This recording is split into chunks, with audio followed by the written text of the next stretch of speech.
Hello बच्चा party, welcome back to the yet another session. और आज की क्लास में हम कंटिन्यू करने वाले हैं हमारा चैप्टर कैलकुलस। ठीक है, पिछली क्लास में हमने डिफरेंशिएशन पढ़ा था, उसके ऊपर हमने कुछ क्वेश्चंस भी किए थे एमसीक्यू, जो कि आपके प्रीवियस ईयर एग्जाम्स में भी आ चुके हैं और मॉड्यूल के क्वेश्चन थे। अब आज की क्लास में बच्चों मेरे को आप लोगों को कुछ बेसिक इकोनॉमिक्स पढ़ाना है, जो कि शायद आप लोगों को ऑलरेडी आता होगा। ठीक है, but as far as my syllabus is concern of maths, ठीक है, मैं उतना नॉलेज आपको दूंगा जितना मेरे सिलेबस में रिक्वायर्ड है। इकोनॉमिक्स के अंदर आपने रेवेन्यू चैप्टर और कॉस्ट चैप्टर पढ़ा होगा, उम्मीद है पढ़ा है। फटाफट से बताओ, एक रेवेन्यू चैप्टर है और एक कॉस्ट चैप्टर है। Yes, okay.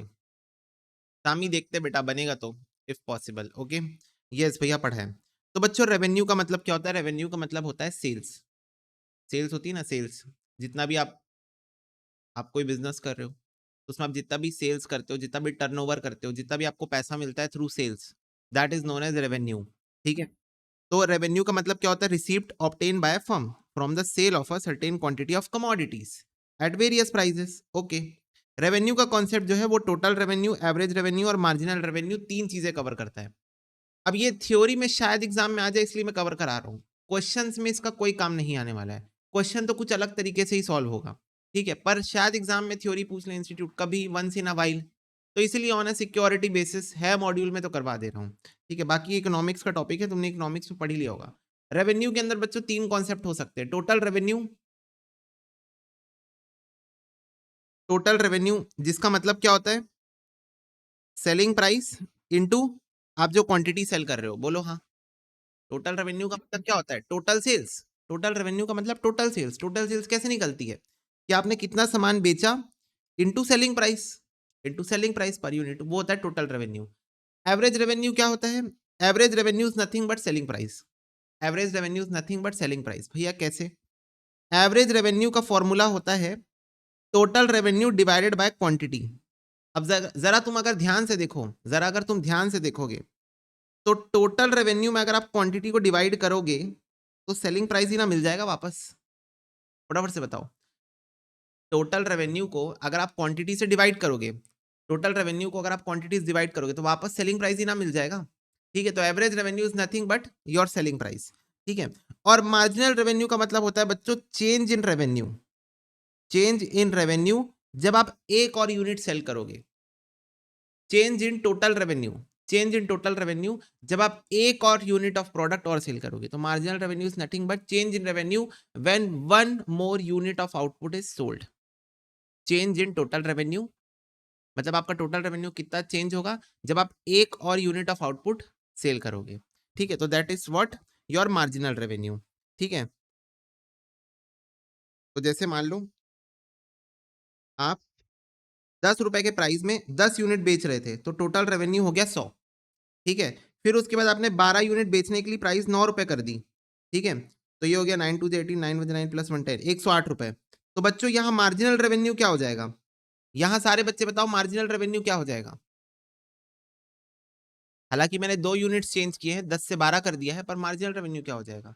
या फिर ये मान लो मेरा ये सेलिंग प्राइस है 10 रुपए, मैंने सेलिंग प्राइस को बढ़ा के 12 रुपए कर दिया, तो इसके कारण मेरी जो यूनिट सेल हो रही थी वो 10 रुपए, 10 से 9 हो गई, 10 से 9 हो गई। तो what is marginal revenue here? Marginal revenue is वैसे तो नेगेटिव है, ऑल दो 8 रुपए change in revenue, change in revenue 8 रुपए। ठीक है, और वो नेगेटिव है, नेगेटिव है। ठीक है, एक unit change in revenue when one more unit of output is sold. Change in revenue when one more unit of output is sold. तो 9 से 10 यूनिट पे गए, 9 से 10 यूनिट पे गए। ठीक है, 9 से 10 यूनिट पे गए। ओके, सेलिंग प्राइस को गिरा के, सेलिंग प्राइस पहले 12 थी, फिर 10 कर दिए, उसके कारण यूनिट 9 से 10 बिकने लग गई। तो एक यूनिट चेंज होने के कारण टोटल रेवेन्यू में कितना चेंज आया? That is marginal revenue. एक यूनिट चेंज होने एक यूनिट बढ़ाने के कारण टोटल रेवेन्यू में जो चेंज आया उसको कहते हैं मार्जिनल रेवेन्यू। ठीक है, ओके। तो टोटल रेवेन्यू का मतलब refers to the total amount of money that the firm receive from the sale of product. Thus total revenue is equal to quantity sold multiplied by selling price of the commodity. तो जितना quantity sale कर रहे हो into selling price. Algebraically total revenue का आप बोल सकते हो total revenue is equal to price into quantity. Price का मतलब है यहाँ पर सेलिंग प्राइस और क्यू का मतलब है यहाँ पर क्वांटिटी। इस बात को याद रखना, क्वेश्चन में काम आएगा।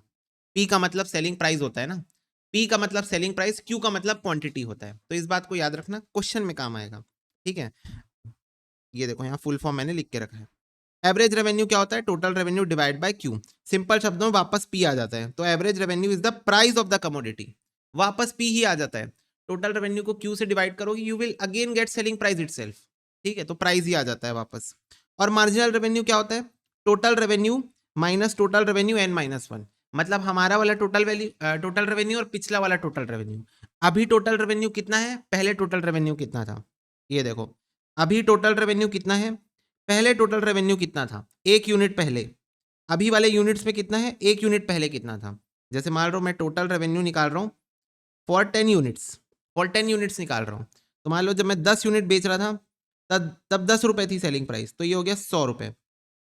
अब मैं टोटल रेवेन्यू निकाल रहा हूँ फॉर 11 यूनिट्स, फॉर 11 यूनिट्स, तो 11 यूनिट्स बेचने के लिए मेरे को सेलिंग प्राइस को कम करना पड़ा, लेट से 9.5 कर दिया, तो 11 इंटू 9.5,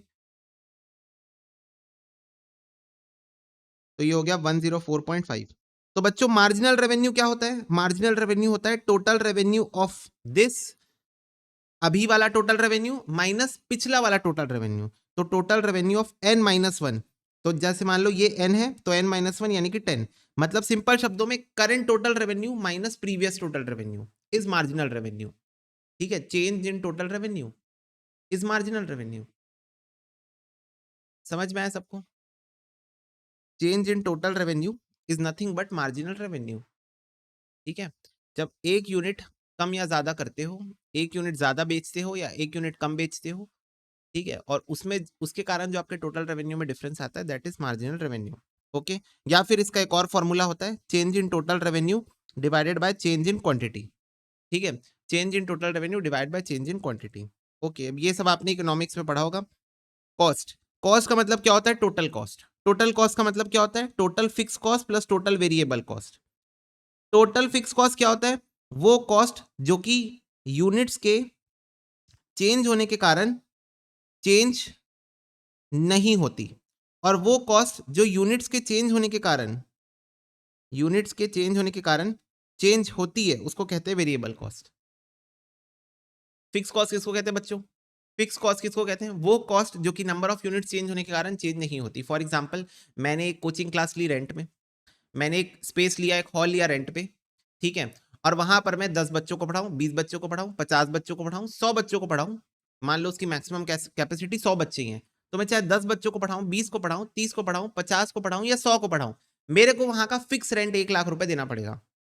मेरे को वहां का per month fix rent 1 lakh रुपए देना पड़ेगा। सारे बच्चे बताओ, क्या ओनर आके मुझे ऐसा कहेगा कि बेटा अभी तुम्हारे पास कम बच्चे हैं, तुम अभी कम रेंट दे दो, जब बच्चे बढ़ जाएंगे तब ज्यादा रेंट दे देना? नहीं, मैं कितने भी बच्चे पढ़ाऊं, रेंट मेरे को फिक्स देना पड़ेगा, that is known as fix cost.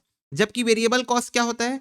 जैसे जैसे नंबर ऑफ बच्चे बढ़ेंगे मेरी कॉस्ट बढ़ेगी। जैसे फॉर एग्जांपल बच्चों, जो भी बच्चे मेरे पास पढ़ने आते हैं मैं उनको देता हूं बुक, मैथ्स की बुक, प्रिंटेड बुक मैथ्स की, तो फटाफट से बताओ, जितने बच्चे आएंगे उतनी बुक्स प्रिंट करानी पड़ेगी ना। 10 बच्चे आएंगे तो 10 बुक प्रिंट करानी पड़ेगी, 20 बच्चे आएंगे तो 20 बुक प्रिंट करानी पड़ेगी, 50 बच्चे आएंगे तो 50 बुक प्रिंट करानी पड़ेगी, और हर बुक की कॉस्ट मान लो 200 रुपए है, हर बुक की कॉस्ट मान लो 200 रुपए है, तो हर बच्चे के पीछे 200 रुपए खर्चा करना पड़ेगा। ज्यादा बच्चे होंगे तो ज्यादा खर्चा करना पड़ेगा, कम बच्चे होंगे तो कम खर्चा करना पड़ेगा। जितने बच्चे इंटू 200, तो that is known as variable cost, ठीक है। तो ये सब मैं आपको शॉर्ट शॉर्ट में समझा दे रहा हूं उन लोगों को जिनको पता ही नहीं होगा इसका मीनिंग क्या होता है, ठीक है, ओके। तो फिक्स कॉस्ट एक ऐसी कॉस्ट जो बच्चे कम ज्यादा होने के कारण चेंज नहीं होगी, जैसे कि रेंट। और वेरिएबल कॉस्ट वो कॉस्ट जैसे कि बुक की प्रिंटिंग की कॉस्ट, जो कि बच्चे बढ़ेंगे तो ज्यादा लगेगी, बच्चे कम होंगे तो कम लगेगी, यानी कि प्रोपोर्शनेटली चेंज होती है, वो होती है वेरिएबल कॉस्ट। दोनों कॉस्ट को मिला दो तब बनती है मेरी टोटल कॉस्ट। सारे बच्चे बताओ, मैं कोचिंग पढ़ा रहा हूं तो मेरी टोटल कॉस्ट में दोनों आएगी ना, मेरे हॉल का रेंट और मेरे बच्चों को जो मैं बुक्स वगैरह प्रिंट करा के दे रहा हूँ, वो सब नोट्स वगैरह प्रिंट आउट करा के दे रहा हूँ, वो सब भी आएगा, दोनों आएगा, तो दोनों मिला के बनता है टोटल कॉस्ट, ठीक है। तो total cost is nothing but total fix cost plus total variable cost. Average cost क्या होता है बच्चों? वही होता है total cost divided by quantity. Total cost divide by quantity, जैसा हमने एवरेज रेवेन्यू में पढ़ा, हमने एवरेज रेवेन्यू में पढ़ा था total revenue divided by quantity, average cost में पढ़ रहे हैं total cost divided by quantity. तो वहां टोटल रेवेन्यू था, यहाँ टोटल कॉस्ट आ गया, बस। ठीक है, ओके। अब यहां पर आप एवरेज फिक्स कॉस्ट और एवरेज वेरिएबल कॉस्ट भी निकाल सकते हो। एवरेज फिक्स कॉस्ट क्या होता है? Total fix cost divide by quantity. और एवरेज वेरिएबल कॉस्ट क्या होता है? Total variable cost divide by quantity. तो कुछ नहीं करना, जब भी आपसे क्वेश्चन कहे एवरेज निकाल दो, जब भी आपसे क्वेश्चन कहे एवरेज निकाल दो, तो टोटल को लेके क्वांटिटी से डिवाइड कर देना, you will get the average. चाहे आपको वो एवरेज रेवेन्यू निकालने के लिए बोले, तो याद रखना एवरेज रेवेन्यू तो वैसे सेलिंग प्राइस ही होता है, क्योंकि इसके ऊपर भी शायद क्वेश्चन एग्जाम में बन जाए। एवरेज रेवेन्यू दिया है तो आपको समझना है कि ये तो सेलिंग प्राइस दिया हुआ है, average revenue is selling price, ये बात याद रखना। यहाँ पर लाइन लिखा भी हुआ है, average revenue is price of the commodity. ठीक है, बाकी अगर आपसे क्वेश्चन कहे एवरेज कॉस्ट निकाल दो, तो total cost divide by quantity. Question कहे एवरेज फिक्स कॉस्ट निकाल दो, तो total fix cost divide by quantity. अगर क्वेश्चन कहे एवरेज वेरिएबल कॉस्ट निकाल दो, तो total variable cost divide by quantity. ठीक है, तो कुछ नहीं करना होता है, एवरेज निकालने के लिए बस क्वांटिटी से डिवाइड कर देना होता है, that's it, you will get the average. ठीक है, और मार्जिनल कॉस्ट वैसे ही होता है, change in cost when one more unit is produced. Change in cost when one more unit is produced, इसका भी फॉर्मूला सेम है जैसे हमने टोटल रेवेन्यू का पढ़ा, कि total cost of the current level minus total cost of the previous level, n minus 1। ठीक है, तो अभी कितनी टोटल कॉस्ट है, इसके पहले कितनी टोटल कॉस्ट थी। मतलब मान लो कि अगर मैं बोल रहा हूं कि अभी अभी हमारी टोटल कॉस्ट है 10 यूनिट्स को बनाने की 100 रुपए, हमारी टोटल कॉस्ट थी 9 यूनिट्स को बनाने के लिए 95 रुपीज। तो मार्जिनल कॉस्ट क्या होगा, टोटल कॉस्ट अभी कितनी है माइनस टोटल कॉस्ट जब 9 यूनिट्स बना रहे थे तब कितनी थी, तो ये आ जाएगा 5 रुपीज। तो what is marginal cost? Change in total cost. What is marginal revenue? Change in total revenue. What is marginal cost? Change in total cost when one more unit is produced. What is marginal revenue? Change in revenue, change in total revenue when one more unit is sold. तो easy है बच्चों, और इसका भी एक और formula वही वाला सेम है, change in total cost upon change in quantity, जैसे यहां पर change in total revenue upon change in quantity था। ठीक है, तो ये दो फॉर्मूला मार्जिनल रेवेन्यू और मार्जिनल कॉस्ट को निकालने के लिए यूज किया जाता है। ठीक है, फटाफट से बताओ, सबको समझ में आ गया? Marginal revenue, total revenue of current level minus total revenue of previous level. Marginal cost, total cost of current level minus total cost of previous level. Marginal revenue को आप change in total revenue upon change in quantity करके भी ले सकते हो। Marginal cost को भी आप change in total cost upon change in quantity करके भी ले सकते हो। तो ये बच्चों फॉर्मूलाज होते हैं, इकोनॉमिक्स के लिए हेल्पफुल है, हमारे सिलेबस के लिए हेल्पफुल नहीं है। As far as maths is concern और डिफरेंशिएशन चैप्टर इज कंसर्न, हमारे कोई काम का नहीं है ये फॉर्मूला, मार्जिनल से रिलेटेड कुछ भी नहीं आने वाला। ठीक है, फटाफट से बताओ यस। ओके, नेक्स्ट बच्चों, what do mean by profit? Total revenue minus total cost. बोलो हाँ। Total revenue minus total cost is nothing but profit. Oh yes, sales minus cost, sales minus cost is profit.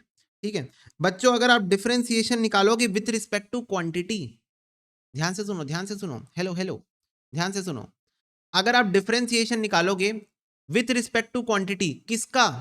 Profit का। ठीक है, profit का, फिर उसको zero से equate कर दोगे, फिर उसको जीरो से इक्वेट कर दोगे, तो जो उसका आंसर आएगा वही आपका फर्स्ट ऑर्डर कंडीशन है फॉर मैक्सिमाइजेशन ऑफ प्रॉफिट। ये मैं आपको क्वेश्चन में बताऊंगा, उस टाइम समझ में आ जाएगा मैं क्या बोल रहा था। अगर आप डिफरेंशिएशन निकालोगे विथ रिस्पेक्ट टू क्वांटिटी ना, विथ रिस्पेक्ट टू क्वांटिटी, अच्छा याद रखना रेवेन्यू और कॉस्ट वाले जो भी क्वेश्चंस है वहां पर हम differentiation with respect to quantity ही निकालने वाले हैं। तो आप डिफरेंशिएशन निकालोगे with respect to quantity profit का, और उसको जीरो से इक्वेट करोगे, तो you will get that quantity जहां पर आपका प्रॉफिट मैक्सिमाइजेशन होगा। ठीक है, ये मैं आपको क्वेश्चन के थ्रू बता पाऊंगा कैसे। ओके, और अगर आप डबल डिफरेंशिएशन निकालोगे, डबल डिफरेंशिएशन मतलब एक बार निकालो फिर एक बार और निकालो, सारे बच्चे एक्स क्यूब का 2 बार डिफरेंशिएशन निकाल के बताओ कितना आएगा। 2 बार निकालो, 2 बार। भैया एक बार निकालेंगे 3x स्क्वायर आ जाएगा, मैंने कहा 2 बार निकालो, दूसरी बार तो भैया 6x आ जाएगा। तो इसको कहते हैं डबल डिफरेंशिएशन, इसको कहते हैं डबल डिफरेंशिएशन। ठीक है, ध्यान से देखो, इसी को कहते हैं डबल डिफरेंशिएशन। डबल, एक बार निकालो फिर एक बार और निकालो, ठीक है, एक बार निकालो फिर एक बार और निकालो, तो this is known as double differentiation. समझ में आई बात? तो बच्चों अगर आप डबल डिफरेंशिएशन निकालोगे और वो 0 से कम आ रहा है और वो 0 से कम आ रहा है तो आपका प्रॉफिट मैक्सिमाइज हो चुका है। और अगर 0 से ज्यादा आएगा, अगर 0 से ज्यादा आएगा, ध्यान से सुनना, अगर वो 0 से कम आ रहा है, 0 से कम आ रहा है, ठीक है, तो वो प्रॉफिट मैक्सिमाइजेशन हो गया। और अगर वो 0 से ज्यादा आ रहा है तो आपका प्रॉफिट मिनिमाइज हो गया। ठीक है, ओके। और बाकी मैं क्वेश्चन के थ्रू आपको समझाऊंगा। Thus profit is maximum at equilibrium point under perfect competition. ठीक है, परफेक्ट कंपटीशन की कंडीशन थी इक्विलिब्रियम पॉइंट, यानी कि total revenue is equal to total cost करोगे तो वहां पर प्रॉफिट मैक्सिमम होता है in case of perfect competition. In other words maximum profit is obtain when marginal cost is equal to marginal revenue. ठीक है, तो बच्चों इक्विलिब्रियम पॉइंट जो आपका आता है वहां पर परफेक्ट कंपटीशन के केस में आप मैक्सिमम प्रॉफिट कमाते हो। ठीक है, क्योंकि तुम लोग इकोनॉमिक्स में पढ़े हो ना, परफेक्ट कंपटीशन क्या होता है? एक ऐसा मार्केट जो कि रियल लाइफ में एग्जिस्ट ही नहीं करता, जहां सब लोग आइडेंटिकल प्रोडक्ट बेच रहे हैं, कोई प्राइस मेकर नहीं, कोई प्राइस टेकर नहीं है, डिमांड और सप्लाई के बेसिस पे चल रहा है, जैसे चलना है चलने दो, चलने दो, कोई कंपटीशन नहीं, कुछ नहीं है। तो वहां पर क्या होता है परफेक्ट कंपटीशन के अंदर? जहां डिमांड और सप्लाई टकरा गए, इक्विलिब्रियम पॉइंट आ गया, जहां पर रेवेन्यू कॉस्ट के बराबर हो गया, वही आपका मैक्सिमम प्रॉफिट है। आप उससे आगे जाने के बारे में सोचना भी मत। इकोनॉमिक्स की कंडीशन है ना ये, है ना? तो परफेक्ट कंपटीशन में इक्विलिब्रियम पॉइंट आपका प्रॉफिट मैक्सिमाइजेशन पॉइंट होता है। ठीक है, और वैसे आपने कंज्यूमर इक्विलिब्रियम में पढ़ा भी होगा। ठीक है, कंडीशंस है ना, पढ़े पढ़े हो ना, ऐसे कॉस्ट कर्व रहती है, ऐसे नीचे से कट करके यहाँ पर निकलेगी, तो यहाँ आपका प्रॉफिट मैक्सिमाइजेशन होता है। और भी बहुत सारा कंज्यूमर इक्विलिब्रियम में पढ़ा होगा। ठीक है, ओके। नेक्स्ट है बच्चों break even point. Break even point क्या होता है? जहां पर टोटल कॉस्ट टोटल रेवेन्यू के बराबर हो, यानी एक no profit no loss situation को ब्रेक इवन पॉइंट कहा जाता है। ठीक है, एक no profit no loss situation को ब्रेक इवन पॉइंट कहा जाता है, जहां पर आपका टोटल कॉस्ट टोटल रेवेन्यू के बराबर हो। This is nothing but break even point. This is nothing but break even point. ठीक है, तो what do mean by break even point? A no profit no loss situation. A no profit no loss situation, जहां पर आपका cost आपके revenue के बराबर हो जाए। ठीक है, तो वो आपका no profit no loss situation बन जाता है। ठीक है, तो ये सब बातों को थोड़ा थोड़ा याद रखना, बाकी मैं क्वेश्चन में अच्छे से बताऊंगा, टेंशन मत लो। कि जो जो हम लोग की काम की चीज हो, जो जो हमारे काम की चीज हो, I will tell you in question. बाकी ये इकोनॉमिक्स वाला टॉपिक है, ये शायद एग्जाम में थ्योरी में आ जाए कि what at the level of break even point marginal cost is equal to. अच्छा मेरे को एक बात बताओ, at the level of break even point अगर एग्जाम में क्वेश्चन पूछे marginal cost is equal to marginal revenue, total cost is equal to total revenue, क्या टिक करके आओगे बताओ? क्या टिक करके आओगे बताओ? At the level of break even point marginal cost is equal to marginal revenue, total cost is equal to total revenue, total cost is equal to total revenue. बोल रहे हैं at equilibrium point marginal cost is equal to marginal revenue और total cost is equal to total revenue. बताओ क्या tick करके आओगे? At equilibrium point marginal cost is equal to marginal revenue और total cost is equal to total revenue. हालांकि equilibrium point की दो condition होती है, दोनों एक दूसरे से टकराए और marginal cost curve marginal revenue curve को नीचे से काटते हुए निकले। ठीक है, दो कंडीशन होती है, but anyways marginal cost is equal to marginal revenue. ठीक है, marginal cost is equal to marginal revenue होता है इक्विलिब्रियम पॉइंट का कंडीशन, कंज्यूमर इक्विलिब्रियम का कंडीशन। ठीक है, और break even point total cost is equal to total revenue. ठीक है, तो इस बात का ध्यान रखना। ओके, ये देखो यहाँ लिखा हुआ है ना, in other words maximum profit is obtain when marginal cost and marginal revenue are equal. तो this is equilibrium point, this is equilibrium point. Okay, in case of perfect competition. और ब्रेक इवन पॉइंट मतलब total cost is equal to total revenue. Okay, चलो ठीक है, ये वाले questions मैं तुम लोग को कराऊंगा, ये एग्जांपल्स वाले क्वेश्चन है। बाकी एक बार इधर आओ बच्चों, इधर आओ और यहां पर देखो क्वेश्चन सॉल्विंग अप्रोच कैसी होनी चाहिए आपके एग्जाम में। क्वेश्चन सॉल्विंग अप्रोच के ऊपर आते हैं, देखो और बताओ। टाइप 1 क्वेश्चन होगा लिमिट्स का। Solve the question to the simplest form, then put the value of tends to in the equation. फटाफट से बताओ, क्या हमने पिछली क्लास में यही किया है? याद करो, question number 3, x square minus 16 upon x minus 4। अगर क्वेश्चन ब्रेक डाउन हो सकता है, अगर क्वेश्चन ब्रेक डाउन हो सकता है तो उसको पहले सिंपलेस्ट फॉर्म में ब्रेक डाउन करो, और फिर टेंस टू की वैल्यू को इक्वेशन में डाल दो, आंसर आ जाएगा। जैसे कि क्वेश्चन नंबर 3 था, ठीक है, x square minus 16 upon x minus 4 वाला। नेक्स्ट टाइप 2 क्वेश्चन हो सकता है, सीधा इंस्टीट्यूट पूछ ले डिफरेंशिएशन बताओ dy बाय dx। इंस्टीट्यूट के तरीके देखो, इंस्टीट्यूट बोल सकती है dy बाय dx बताओ, y डैश बताओ, f डैश x बताओ, डिफरेंशिएट करो, डिफरेंशिएशन कोएफिशिएंट बताओ। तो इंस्टीट्यूट कुछ भी पूछे करना वही है, इंस्टीट्यूट कुछ भी पूछे करना वही है, सॉल्व यूजिंग द फॉर्मूलाज, जो फॉर्मूला मैंने आपको सिखाए हैं पिछली क्लास में, ठीक है। पिछली क्लास में जो मैंने आपको डिफरेंशिएशन के फॉर्मूला सिखाए हैं उसके थ्रू आप इस क्वेश्चन को सॉल्व कर लेना। तीसरे टाइप का क्वेश्चन जहां पर अब हम बढ़ रहे हैं वो है type 3 question, cost and revenue function. अगर आपसे question cost and revenue function का क्वेश्चन पूछे, या परफेक्ट कंपटीशन के ऊपर क्वेश्चन पूछे, या इक्विलिब्रियम पॉइंट के ऊपर क्वेश्चन पूछे, या पूछे बताओ मैक्सिमम प्रॉफिट कब कमाएगी ये कंपनी, तो चारों में से कुछ भी पूछे, ये चारों एक ही थाली के चट्टे बट्टे हैं, तो इन चारों में से कोई भी टॉपिक के ऊपर क्वेश्चन पूछे, आपको करके आना है डिफरेंशिएट करो रेवेन्यू इक्वेशन को। रेवेन्यू इक्वेशन क्वेश्चन में गिवन होगा, उसको डिफरेंशिएट करो, फिर कॉस्ट इक्वेशन को भी डिफरेंशिएट करो विथ रिस्पेक्ट टू क्वांटिटी, और फिर दोनों को इक्वेट कर दो। क्योंकि सारे बच्चों को पता है, सारे बच्चों को पता है कि इक्विलिब्रियम पॉइंट हो, परफेक्ट कंपटीशन का मैक्सिमम प्रॉफिट हो, सब जगह हम लोगों को कॉस्ट और रेवेन्यू को बराबर लाना है, करेक्ट। फटाफट से बताओ, कॉस्ट और रेवेन्यू बराबर आ गया, जहां पर कॉस्ट और रेवेन्यू बराबर आ गया, ठीक है, ओके। कॉस्ट और रेवेन्यू में बहुत ज्यादा डिटेल लॉजिक में नहीं जाऊंगा ना, कॉस्ट और रेवेन्यू जहां पर बराबर आ गया वहां पर आपने प्रॉफिट कमा लिया, ओके बच्चों, मैक्सिमम प्रॉफिट कमा लिया, ठीक है, ब्रेक इवन कर गए, मैक्सिमम प्रॉफिट कमा गए, ठीक है, ओके।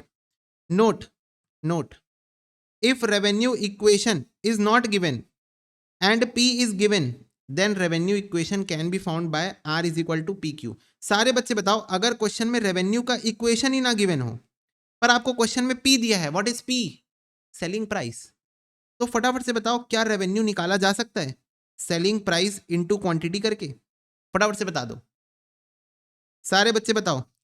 अगर क्वेश्चन में रेवेन्यू ना गिवन हो पर सेलिंग प्राइस गिवन हो, रेवेन्यू नहीं गिवन हो पर सेलिंग प्राइस गिवन हो, तो सेलिंग प्राइस इनटू क्वांटिटी करके, सेलिंग प्राइस इनटू क्वांटिटी करके क्या रेवेन्यू निकाला जा सकता है, आंसर इज एब्सोल्युटली करेक्ट, ठीक है। यस, मैं बच्चों एकदम एग्जाम ओरिएंटेड चल रहा हूं, मैं बता रहा हूं ये क्वेश्चन आएगा तुम लोग बना लोगे बहुत आसानी से, पूरा फोकस बस इस तरफ रखो। अगर कॉस्ट फंक्शन ना गिवन हो तो it can be found by C is equal to variable cost into quantity plus fix cost, ठीक है। ध्यान से सुनो, ध्यान से सुनो, इधर देखो, इधर देखो।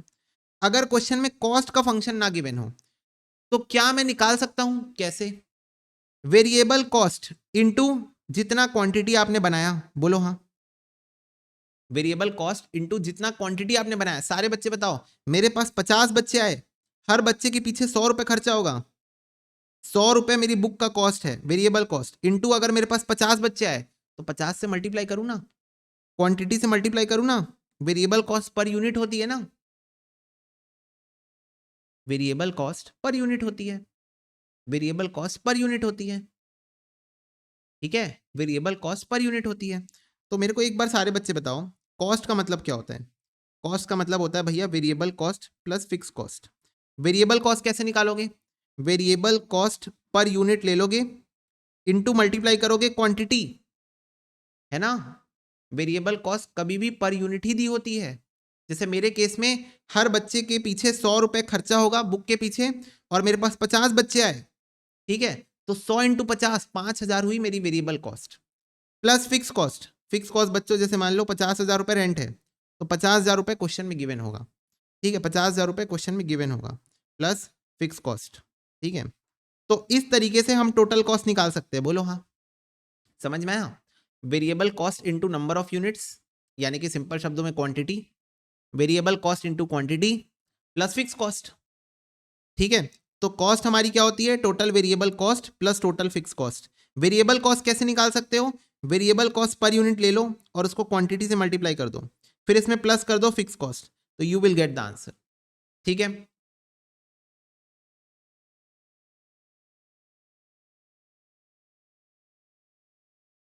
ठीक है, ओके। अब देखो, अब मैं तुम लोगों को बस एक क्वेश्चन सॉल्विंग ट्रिक बता रहा हूं, ये ट्रिक है, कि जब भी क्वेश्चन एक लीनियर इक्वेशन बताए तो उसको डिफरेंशिएट मत करना, लीनियर इक्वेशन को डिफरेंशिएट मत करना, क्योंकि मैंने तुमको क्या बताया, सारे बच्चे बताओ, मैंने तुमको क्या बताया, डिफरेंशिएशन का मतलब होता है कॉम्प्लेक्स इक्वेशंस को तोड़ना, सॉल्व कर देना। बोलो हाँ, याद है मैंने डिफरेंशिएशन का मतलब बताया था पिछली क्लास में कि डिफरेंशिएशन का मतलब होता है कॉम्प्लेक्स इक्वेशन को तोड़ के सॉल्व करना। तो जब इक्वेशन कॉम्प्लेक्स है ही नहीं, वो एक लीनियर इक्वेशन है, तो उसको तोड़ने की भी जरूरत नहीं पड़ेगी। जब इक्वेशन ऑलरेडी लीनियर इक्वेशन है तो उसको सॉल्व करने की, तोड़ के सॉल्व करने की जरूरत नहीं पड़ेगी। हाँ, जब वो एक क्वाड्रेटिक इक्वेशन हो या वो एक क्यूबिक इक्वेशन हो तब आपको जरूरत पड़ सकती है। क्यूबिक होगा नहीं, वैसे क्वाड्रेटिक ही होगा। चलो मैं तुम लोग को एक काम करता हूँ, क्वेश्चन कराता हूँ तो तुमको समझ में आएगा। देखो बच्चों, 11th नंबर क्वेश्चन देखो, देखो कितना ही आसान हो सकता है। ऐसा सेम क्वेश्चन आपके प्रीवियस अटेम्प्ट में आ चुका है, ऐसा सेम क्वेश्चन। तो देखो क्वेश्चन किस हद तक अपने आप को आसान कर सकता है। देखो, अ सॉफ्ट ड्रिंक मैन्युफैक्चरर का रेवेन्यू फंक्शन है दिस एंड कॉस्ट फंक्शन है this, find the number of cans produce by the firm under perfect competition. फटाफट से बताओ, क्या वर्ड यूज कर दिया, परफेक्ट कंपटीशन। क्या वर्ड यूज कर दिया, परफेक्ट कंपटीशन। तो पहला काम, कॉस्ट और रेवेन्यू फंक्शन जो दिया है उसको डिफरेंशिएट करो। कॉस्ट और रेवेन्यू फंक्शन दिया है उसको डिफरेंशिएट करो। ये रहा बच्चों रेवेन्यू फंक्शन, तो इसको डिफरेंशिएट करो D by D Q with respect to quantity ना of R is equal to, सारे बच्चे बताओ क्या आएगा, तुम लोग बताओ मैं क्यों बताऊं, फटाफट से बताओ। मैं अगर रेवेन्यू फंक्शन को डिफरेंशिएट करूंगा विथ रिस्पेक्ट टू क्वांटिटी, क्या आएगा बताओ।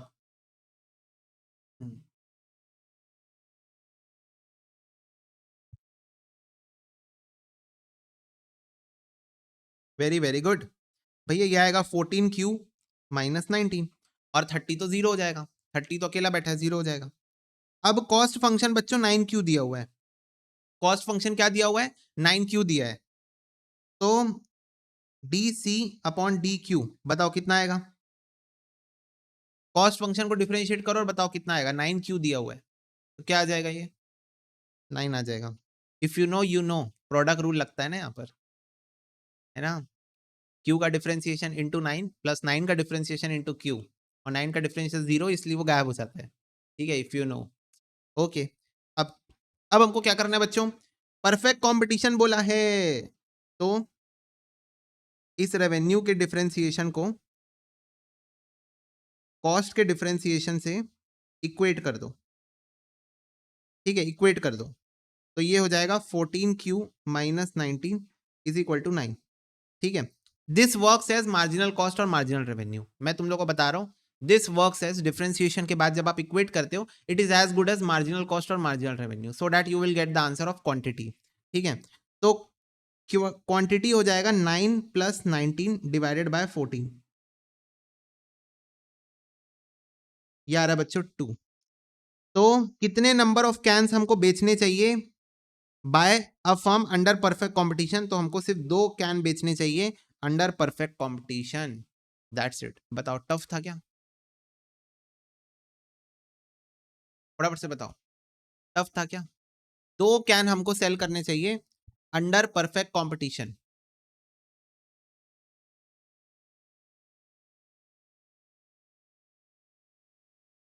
ओके,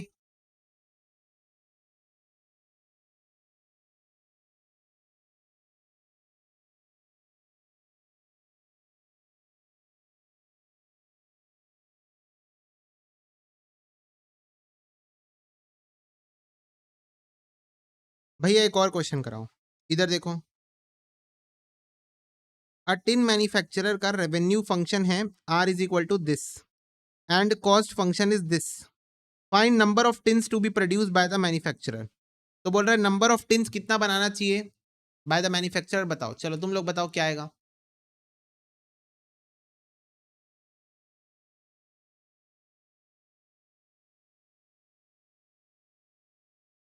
चलो सबसे पहले हमको क्या करना है, हमको डी बाय डी क्यू निकालना है, आर का, आर का रेवेन्यू का। तो ये कितना हो जाएगा, 2 सामने आ जाएगा, तो ये हो जाएगा 22Q माइनस 110। ठीक है, Q तो 1 हो जाएगा और ये 70 तो 0 हो जाएगा। फिर हमको डी बाय डी क्यू निकालना है कॉस्ट फंक्शन का, तो ये हो जाएगा 22। दोनों को इक्वेट करना है, तो 22Q minus 110 is equal to 22। तो 110 प्लस 22 ये हो जाएगा 132। तो Q इज इक्वल टू हो जाएगा 132 डिवाइडेड बाय 22। तो ये आ रहा है बच्चों 6। तो हमको कितने प्रोड्यूस करने चाहिए? 6 प्रोड्यूस करने चाहिए। नंबर ऑफ टिन्स, कितने टिन बनाने चाहिए? 6 टिन हमको बनाने चाहिए। बोलो हाँ, 6 टिन हमको बना लेने चाहिए। बोलो यस और नो।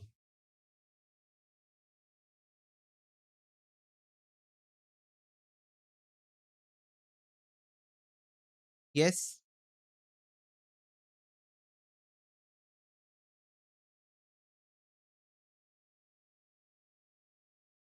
वाओ भैया वाओ, यस बेटा वाओ। ओके, अब मैं क्या बोलूं तुम लोगों को, मैं दिखा देता हूं तुम लोगों को। Question number 56 of question bank देख लो, तुम्हारे एग्जाम में आया हुआ क्वेश्चन है। तुम्हारे एग्जाम में आया हुआ क्वेश्चन है, ऐसे ही टाइप का क्वेश्चन है। करेंगे हम लोग थोड़ी देर में, ठीक है। उस पर मेरे को धीरे से आगे बढ़ना है, पर मैं तुम लोग को बता रहा हूँ जस्ट। देखो धीरे धीरे बढ़ेंगे, एक एक स्टेप ऐड करते जाऊंगा, धीरे धीरे मसाला डलेगा। बच्चों एक डिमांड फंक्शन में P इज इक्वल टू दिया हुआ है। ओ माय गॉड, क्या दिया हुआ है? P दिया हुआ है, P P। तो क्वेश्चन हमको डरा रहा है P देके। अब एक बात बताओ, P दिया है तो P को Q से मल्टीप्लाई करके TR निकल सकता है कि नहीं निकल सकता है? एक बार बता दो बस। P को Q से मल्टीप्लाई करके R निकल सकता है कि नहीं निकल सकता है? रेवेन्यू निकल सकता है, बिल्कुल निकल सकता है भैया। कॉस्ट फंक्शन तो दिया हुआ है, okay. Find the value of Q for which profit will be maximum under perfect competition. फिर से वही वर्ड, ओके। तो बच्चों सबसे पहले ना R निकालते हैं। R का मतलब होता है P इंटू क्यू। P दिया हुआ है A माइनस बी क्यू, इसमें मल्टीप्लाई कर दो Q, तो you will get what? R। तो R इज इक्वल टू आ जाएगा QA माइनस बी क्यू का स्क्वायर, ठीक है। अब इसको डिफ्रेंशिएट करो विथ रिस्पेक्ट टू Q। तो D by D Q of R हो जाएगा QA, तो A बन जाएगा, माइनस Q स्क्वायर है तो वो 2Q हो जाएगा इंटू B, ठीक है। B तो कांस्टेंट है, A और B यहाँ पर कांस्टेंट है, ठीक है। A B C D ये सब कांस्टेंट होता है ना, तो ये कांस्टेंट है। अब कॉस्ट फंक्शन को डिफरेंशिएट करो, D by D Q of C is equal to ये हो जाएगा 2Q, ओके। अब देखो दोनों को इक्वेट करो, तो A minus 2Q into B is equal to 2Q। इसको इधर ले आओ, तो A इज इक्वल टू हो जाएगा 2Q प्लस 2QB। अब 2Q कॉमन ले लो, ठीक है, या फिर सीधा Q कॉमन ले लो। बस हमको Q इज इक्वल टू निकालना है ना, तो Q कॉमन ले लो। तो Q कॉमन ले लेंगे, 2 plus 2B is equal to A। तो Q इज इक्वल टू हो जाएगा A अपॉन 2 कॉमन यहां से भी ले लो, 1 plus B, A upon 1 plus B into 2।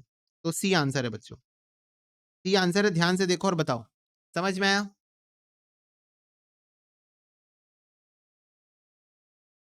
बताओ।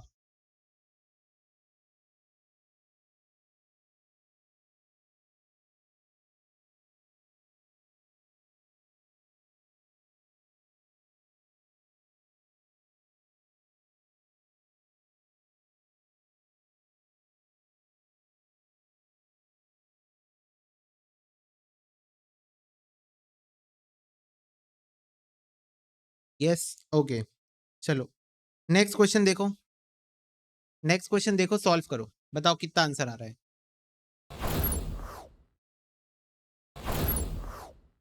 ओके, बी आंसर है भैया 20। चलो चेक कर लेते हैं बच्चों। डिमांड फंक्शन गिवन बाय है, प्राइस दिया हुआ है, अगेन प्राइस दिया हुआ है, क्यू से मल्टीप्लाई करेंगे रेवेन्यू आ जाएगा, ओके। देखो cost function C is equal to 10Q square है। Find the value of Q at equilibrium point. Keywords आपको ध्यान में रखने। सबसे पहले सोनम, R निकालने के लिए क्या करूं? P इंटू क्यू करो, ताकि R मिल जाए, क्योंकि हमको रेवेन्यू फंक्शन चाहिए, हमको प्राइस दिया हुआ है।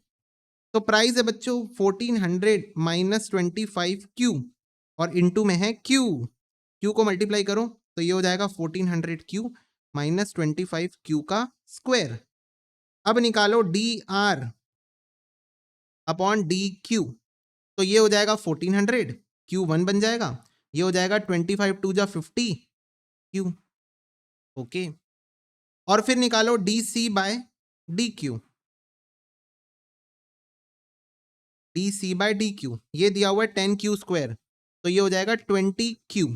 10 क्यू स्क्वायर है ना, तो 2 सामने आ जाएगा 20 क्यू। ठीक है, अब दोनों को इक्वेट कर दो, तो दोनों को इक्वेट करो 1400 minus 50 Q is equal to 20 Q. ठीक है, तो ये हो जाएगा 70 क्यू इज इक्वल टू 1400, तो क्यू इज इक्वल टू हो जाएगा 1400 डिवाइडेड बाय 70, ये आ गया 20, यानी कि बी करेक्ट आंसर है जिन्होंने भी बताया। जिनको नहीं बना देखो और बताओ। सोनम आ गया समझ में? फटाफट से बताओ, समझ में आ गया क्या?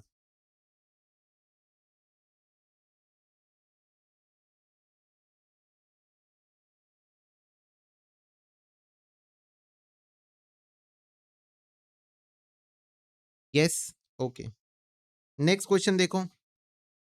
A revenue function is given by r is equal to this or cost function is given by 28q. Find the value of q for achieving highest profit. Again फिर से वही क्वेश्चन आ गया, हाईएस्ट प्रॉफिट। तो D are by D Q निकालोगे तो ये हो जाएगा 3 2 जा 6 क्यू माइनस 8। फिर D C upon D Q निकालोगे, ये हो जाएगा 28। दोनों को इक्वेट करोगे तो 6 Q minus 8 is equal to 28, तो क्यू इज इक्वल टू हो जाएगा 28 प्लस 8 डिवाइडेड बाय 6, ये आ रहा है 6। डन।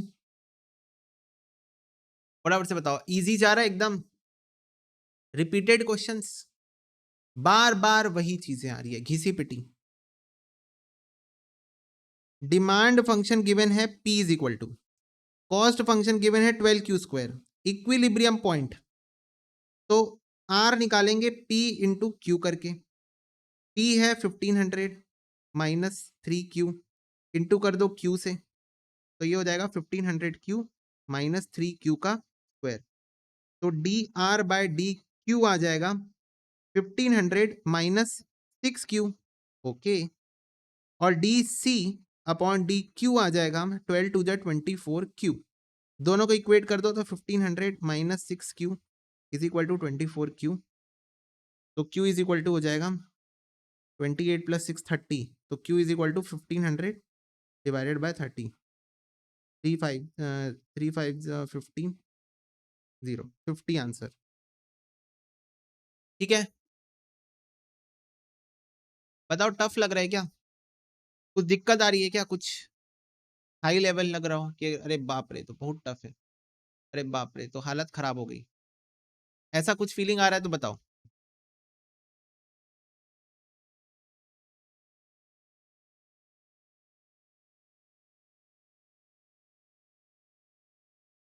बताओ फटाफट से, सारे बच्चे बताओ,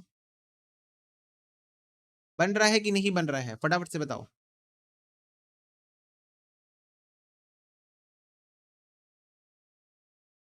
यस और नो?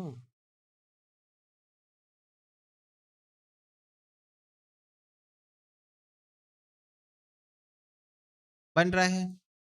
Yes, okay. चलो नेक्स्ट क्वेश्चन देखो। A firm has a fix production cost of ₹90 and a marginal variable cost of 9 रुपए। प्राइस ऑफ द प्रोडक्ट 18 रुपए है। फाइंड करो cost function, revenue function and value of Q at break even point. तो बच्चों break even point का question आ गया। देखो मैंने क्या कहा है कि अगर क्वेश्चन बोले ब्रेक इवन पॉइंट निकाल दो, ध्यान से देखो, मैंने कहा है टाइप 4 क्वेश्चन, टाइप 4 क्वेश्चन मतलब चौथे टाइप का क्वेश्चन ब्रेक इवन पॉइंट पूछेगा आपसे। तो क्या करना है, सॉल्व करो क्वेश्चन को by equating revenue equation with cost equation, it will give you break even point quantity. क्या करने बोला है? क्या यहां पर मैंने डिफरेंशिएट करने बोला है? सारे बच्चे बताओ, क्या मैंने यहां पर डिफरेंशिएशन करने बोला, या मैंने कहा सॉल्व करो by equating revenue equation with cost equation, it will give you break even point quantity? नहीं बोला है। अच्छा, तो भैया फिर यहां पर डिफरेंशिएशन क्यों करते हैं? क्योंकि बच्चों इक्विलिब्रियम या परफेक्ट कंपटीशन की कंडीशन है marginal cost is equal to marginal revenue. ध्यान से सुनो ना, टाइप 3 जो क्वेश्चन है, perfect competition, equilibrium, maximum profit, वो बोलता है marginal cost is equal to marginal revenue होना चाहिए, और हमारे पास तो रेवेन्यू और कॉस्ट होता है, तो रेवेन्यू और कॉस्ट को हम डिफरेंशिएट करते हैं ना, it is as good as marginal cost और मार्जिनल रेवेन्यू। मतलब रेवेन्यू और कॉस्ट डिफरेंशिएट होके मार्जिनल कॉस्ट और मार्जिनल रेवेन्यू बन जाता है। समझ रहे हो? समझ रहे हो कि नहीं समझ रहे हो?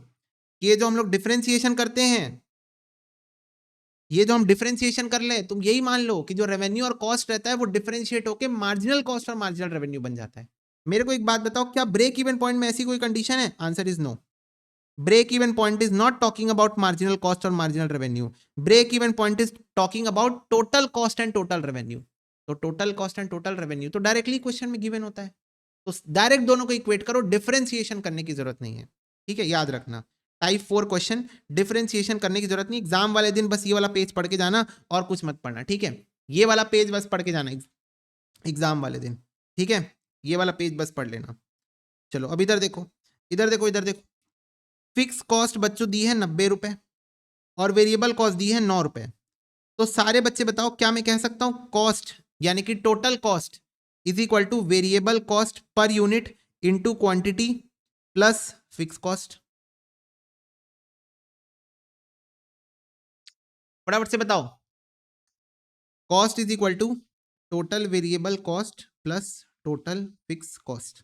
टोटल वेरिएबल कॉस्ट मतलब variable cost per unit into number of units plus total fixed cost. तो वेरिएबल कॉस्ट है 9 रुपए इंटू नंबर ऑफ यूनिट्स यानी कि quantity plus total fix cost 90 रुपए, तो ये हो गया 9 क्यूब प्लस 90। सारे बच्चे बताओ येस और no. 9 cube plus 90 is your cost function, बोलो येस और नो। फटाफट से बताओ येस और no. 9 cube plus 90 is your cost function, बोलो हाँ।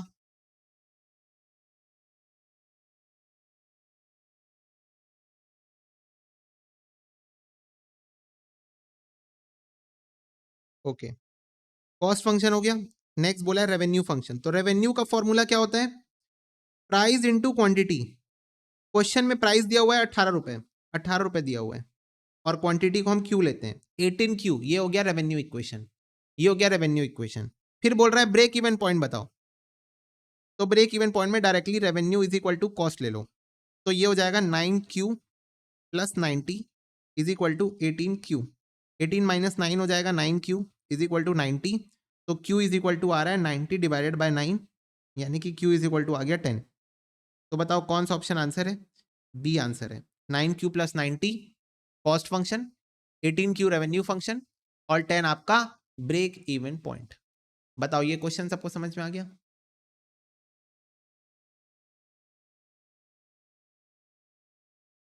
बोलो यस और नो। वैसे भी याद करो, मैंने तुम लोग को उसके ऊपर वाले पॉइंट में बोला था कि जब भी क्वेश्चन में लीनियर इक्वेशन होता है उसको डिफरेंशिएट नहीं करना पड़ता, तो इस क्वेश्चन में लीनियर इक्वेशन है, ये देखो लीनियर इक्वेशन है, तो उसको डिफरेंशिएट नहीं करना पड़ेगा वैसे भी। पर खैर एनीवेज ब्रेक इवन पॉइंट में डिफरेंशिएट नहीं करना होता है। आ गया ये क्वेश्चन समझ में? तो बताओ, ध्यान से देखो और बताओ, कोई डाउट है तो पूछो।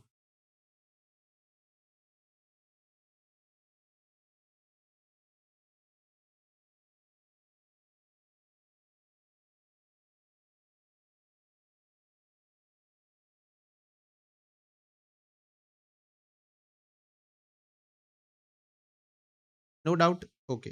चलो नेक्स्ट क्वेश्चन। एक शुगर इंडस्ट्री है जिसकी फिक्स कॉस्ट 290 रुपए है और मार्जिनल कॉस्ट 50 पैसे है।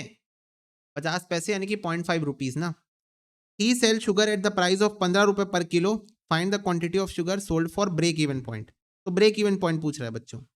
तो कॉस्ट फंक्शन आपको पता है, 50 पैसे इंटू क्वांटिटी, ये हो गया वेरिएबल कॉस्ट, प्लस 290 रुपए हो गया फिक्स कॉस्ट। रेवेन्यू फंक्शन हो जाएगा 15 रुपए पर किलो इंटू क्वांटिटी, यानी कि 15 क्यू। दोनों को इक्वेट कर दो, revenue is equal to cost, तो 15 Q is equal to 0.5 Q plus 290। तो क्यू इज इक्वल टू क्या हो जाएगा? क्यू इज इक्वल टू हो जाएगा 290 डिवाइडेड बाय 14.5,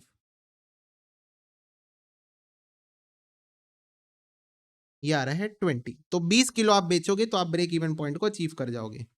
20 किलो सेल करोगे तो आप ब्रेक इवन पॉइंट को अचीव कर जाओगे। सिंपल, इजी, बोलो।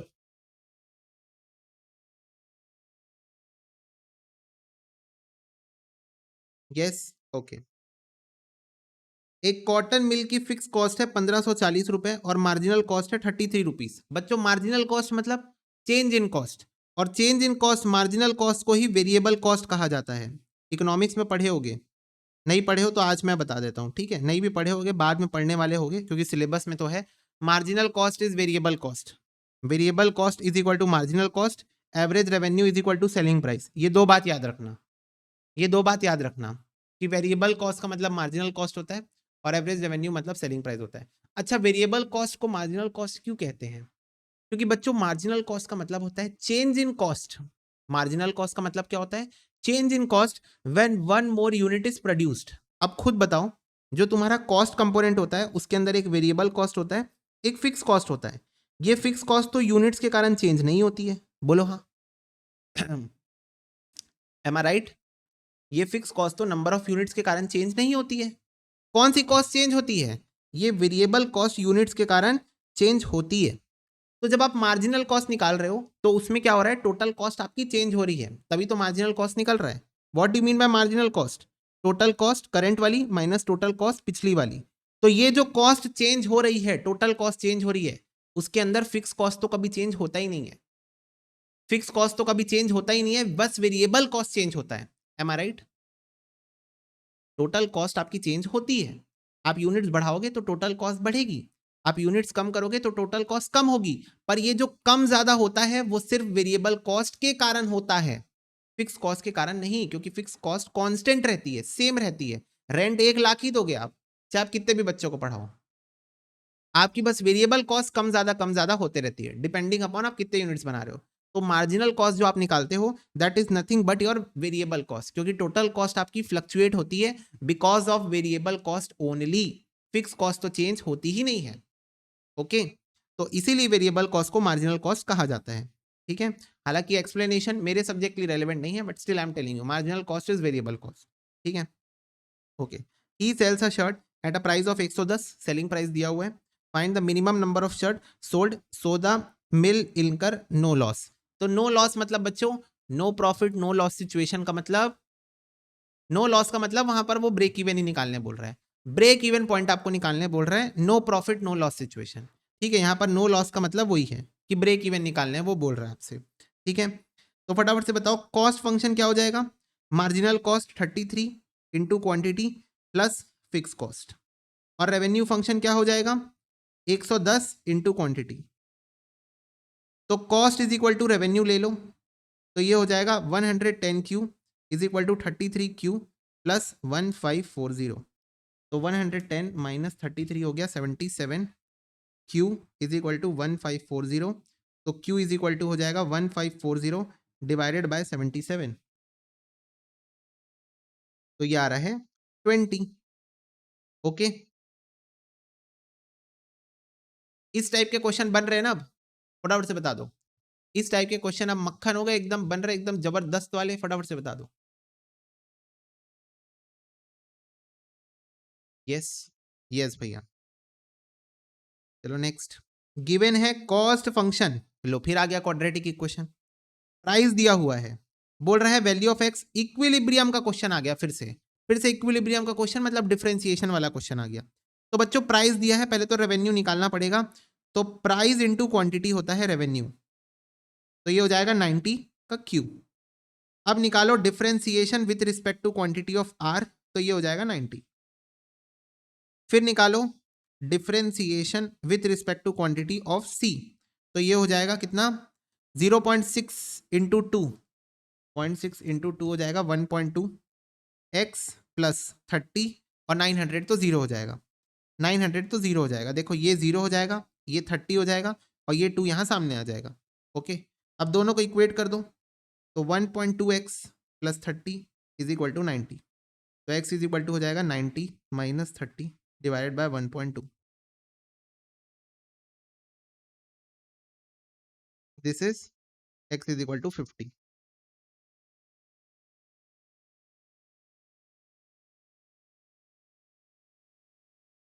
एक्स यहां पर क्वांटिटी है ना, एक्स यहां पर क्वांटिटी है।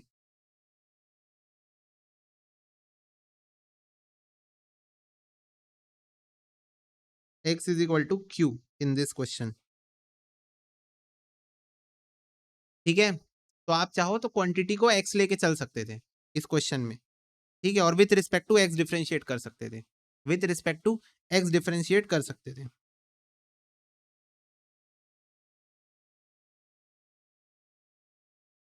लाइक दिस, ठीक है। एक्स और क्यू इस क्वेश्चन में सेम है। तो समझ में आया क्वेश्चन, फटाफट से बताओ, क्या ये क्वेश्चन सबको समझ में आ गया है?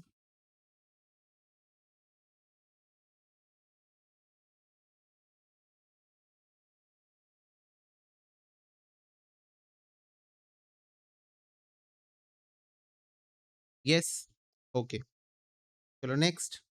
Given c is equal to cost function दिया हुआ है, प्राइस दिया हुआ है, वैल्यू ऑफ x बताओ एट इक्विलिब्रियम पॉइंट। अगेन यहाँ पर q is equal to x है, तो सबसे पहले D C upon D X with respect to X निकाल रहे हैं, एक्स इज क्वांटिटी हियर, तो टू टू जा 4x माइनस 3। फिर उसके बाद रेवेन्यू आएगा बच्चों, प्राइस इंटू क्वांटिटी, तो ये हो जाएगा 33 इंटू एक्स, क्वांटिटी को हमने एक्स लेके रखा है, ठीक है। तो जब आप निकालोगे D by D X with respect to X differentiate कर रहे हो, क्योंकि यहाँ पर Q is equal to X है, कितने बार बोलना पड़ेगा बता दो। तो ये हो गया 33, तो 4x minus 3 is equal to 33, तो x इज इक्वल टू हो जाएगा 33 प्लस 3 डिवाइडेड बाय 4, 4 9 जा 36, ठीक है।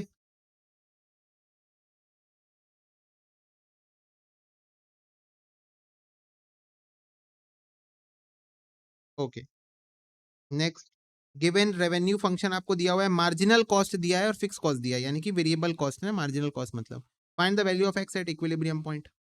तो बच्चों कॉस्ट फंक्शन आप पहले निकालोगे, तो ये हो जाएगा 42x प्लस 90, फिर आप निकालोगे डिफरेंशिएशन, तो ये आ जाएगा 42, फिर आप डिफरेंशिएशन ऑफ r निकालोगे, तो ये हो जाएगा 6x प्लस 24, दोनों को इक्वेट करोगे, तो 6x plus 24 is equal to 42, तो x is equal to 42 minus 24 divided by 6,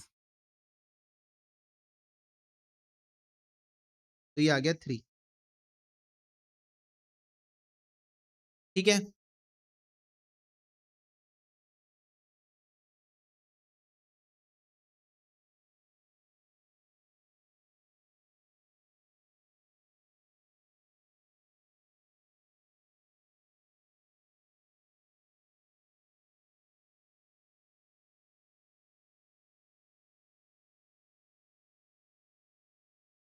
okay, next. Given r is equal to c is equal to find the value of x for profit maximisation point, यहाँ पर भी वही करना है, profit maximization पूछे, perfect competition पूछे, equilibrium पूछे, 12x minus 11, 10x minus 3,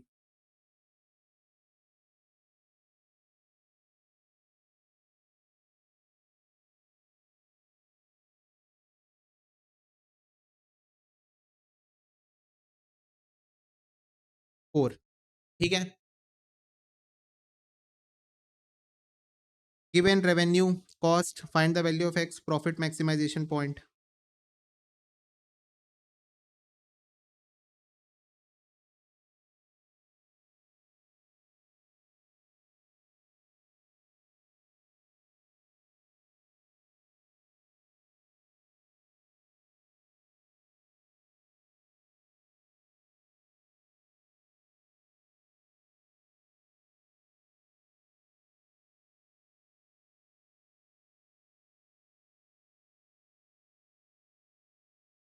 ये आ गया 3,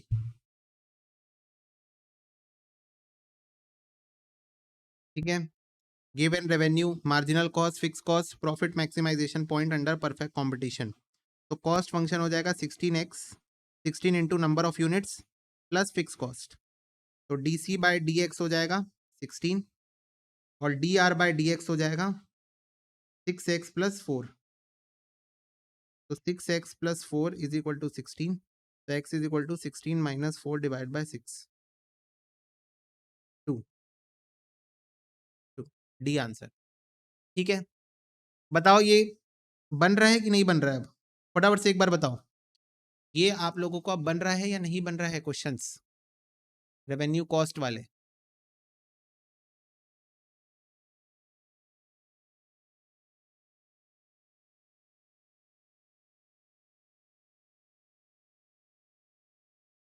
ओके, बन रहे हैं, यस। नेक्स्ट, एक मैन्युफैक्चरर का मंथली फिक्स कॉस्ट है 1,00,000 रुपए और प्रोडक्शन कॉस्ट है 50 रुपए पर यूनिट। ठीक है, प्रोडक्ट सोल्ड हो रहा है 75 रुपीज में। फाइंड करो cost function and number of products be sold by the manufacturer to break even. तो बच्चों, मंथली फिक्स कॉस्ट आपको दी है 1,00,000 और प्रोडक्शन कॉस्ट दी है 50। तो कॉस्ट फंक्शन लोगे 50 into Q, number of units, plus 1,00,000 रुपए आपकी मंथली फिक्स कॉस्ट दी हुई है। रेवेन्यू बच्चों हो जाएगा 75 का क्यू। ठीक है, तो कॉस्ट फंक्शन आपसे पूछा था 50 क्यू प्लस 1,00,000, तो ये बी हो गया। पर ब्रेक इवन पॉइंट भी निकाल के देख लो, दोनों को इक्वेट कर लो। तो R is equal to C, तो ये हो जाएगा 75 Q is equal to 50 Q plus 1,00,000। तो ये हो जाएगा Q is equal to 1,00,000 divided by 75 minus 50 यानी कि 25। तो ये हो गया 4,000। बी हो गया आंसर। ये बेटा बोला तो 4 से 6 मार्क्स का चैप्टर है ये।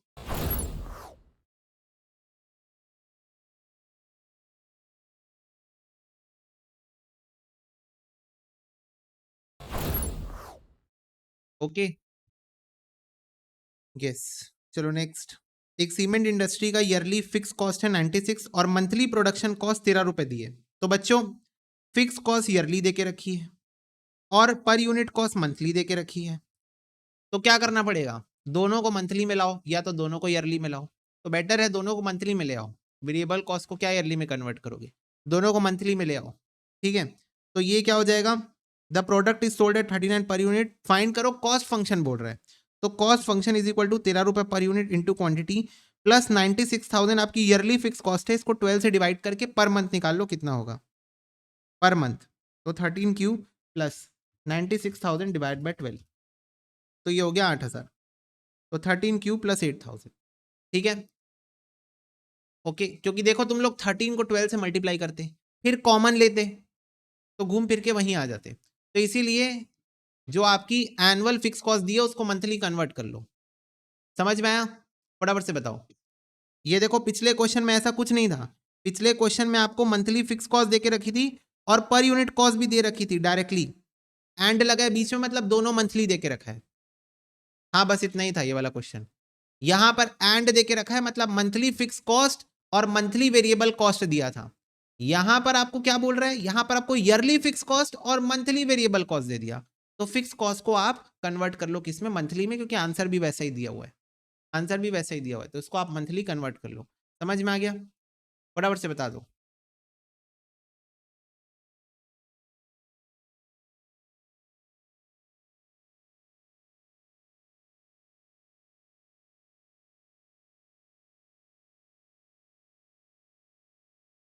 Okay, yes. चलो नेक्स्ट क्वेश्चन। कॉस्ट फंक्शन बस निकालने बोला था, तो ये हो गया वेरिएबल कॉस्ट, ये हो गया फिक्स कॉस्ट, कॉस्ट फंक्शन आ गया। फाइंड करो बच्चों मंथली प्रॉफिट फंक्शन, अगर फर्म का ईयरली फिक्स कॉस्ट दिया है और ईयरली प्रोडक्शन कॉस्ट दिया हुआ है, each unit is sold for 15 रुपए। तो प्रॉफिट निकालने बोल रहा है बच्चों। प्रॉफिट का फॉर्मूला क्या होता था, revenue minus cost. Okay, revenue क्या हो जाएगा, 15 क्यू हो जाएगा, 15 रुपए per unit into quantity. Cost क्या हो जाएगा बच्चों, अब हमको दोनों ईयरली पकड़ा दिया है, वेरिएबल कॉस्ट भी और फिक्स कॉस्ट भी। हमको चाहिए मंथली, तो कन्वर्ट करना मत भूलना। वेरिएबल कॉस्ट हो जाएगा 120 रुपए है ईयर का, मतलब इसको 12 से डिवाइड कर दो तो पर मंथ वेरिएबल कॉस्ट आपको पता चल जाएगी, इंटू क्वांटिटी प्लस आपको 60,000 रुपए फिक्स कॉस्ट भी ईयर का दिया हुआ है, इसको भी 12 से डिवाइड कर देना। तो ये हो जाएगा 10 क्यू और ये हो जाएगा 5,000। तो सारे बच्चे बताओ, ये बात सबको समझ में ही कि आपसे मंथली प्रॉफिट निकालने बोला था। क्या बोला था, मंथली प्रॉफिट फंक्शन निकालो। तो आपको वेरिएबल कॉस्ट और फिक्स कॉस्ट दोनों पूरे साल की ईयरली देके रखी है, तो इसको भी 12 से डिवाइड कर दो तो आपको 5,000 मिल जाएगा पर मंथ, और इसको भी 12 से डिवाइड कर दो तो आपको 10 रुपए मिल जाएगा पर यूनिट पर मंथ। 10 रुपए मिल जाएगा पर यूनिट पर मंथ, क्योंकि दोनों आपको ईयरली देके रखी है, दोनों आपको ईयरली देके रखी है। फटाफट से एक बार बताओ, समझ में आया सबको? कि आपको ईयरली दे के रखा था, आपको उसको 12 से डिवाइड करके मंथली में कन्वर्ट करना है, क्योंकि आपको मंथली प्रॉफिट निकालना है। ओके, प्रॉफिट का फॉर्मूला क्या है बच्चों? Revenue minus cost. तो revenue minus cost 15Q minus 10Q plus 5000, तो ये हो जाएगा 15Q माइनस 10Q माइनस 5000। तो ये कितना हो जाएगा? 15 minus 10 5Q minus 5000, 5Q minus 5000। X और क्यू एक ही बात है, तुम लोगों को बता दियो। तो 5Q minus 5000 is your answer. ठीक है, दिस इज योर प्रॉफिट। आ गया क्या समझ में? बताओ।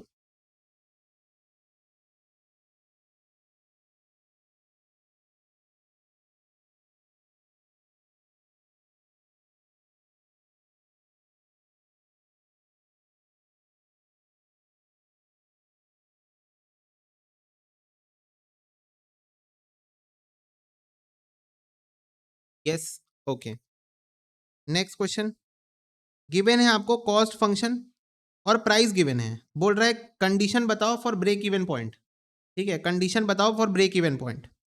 तो बच्चों कॉस्ट दिया है 9x प्लस 350, ओके, और प्राइस देके रखा है 14, यानी कि रेवेन्यू निकाल सकते हो 14x। 14x हो जाएगा रेवेन्यू, x का मतलब यहां पर क्वांटिटी है 14x। ब्रेक इवन पॉइंट बोल रहा है ना, ब्रेक इवन पॉइंट बोल रहा है, तो revenue is equal to cost, तो ये हो जाएगा 14x is equal to 9x plus 350। अब जरा क्वेश्चन को ध्यान से देखो, इज इक्वल टू 0 के फॉर्मेट में निकाल के रखा है, तो हम भी सारा डेटा उठा के इधर ले आएंगे। तो 14x minus 9x minus 350 is equal to 0। 14 minus 9 होता है 5x minus 350 is equal to 0। ये आंसर हो गया। क्वेश्चन आंसर इक्वेशन के फॉर्मेट में देके रखा है, ठीक है, डेटा निकाल के नहीं दिया है। हाँ, यहां पर पूछ रहा है बताओ ब्रेक इवन क्वांटिटी पिछले क्वेश्चन का क्या होगा, तो निकाल दो। 5x इज इक्वल टू 350, तो x is equal to 350 divide by 5।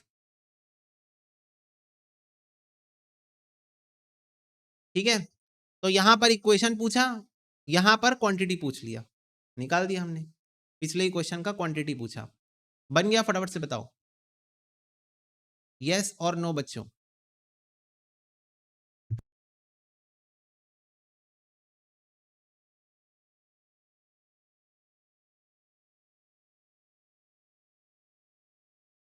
बन गया क्या? बोलो आगे बढ़ो भैया, तभी आगे बढ़ूंगा। फटाफट से बताओ यस भैया बन गया, आगे बढ़ो, आगे बढ़ो, बोलो।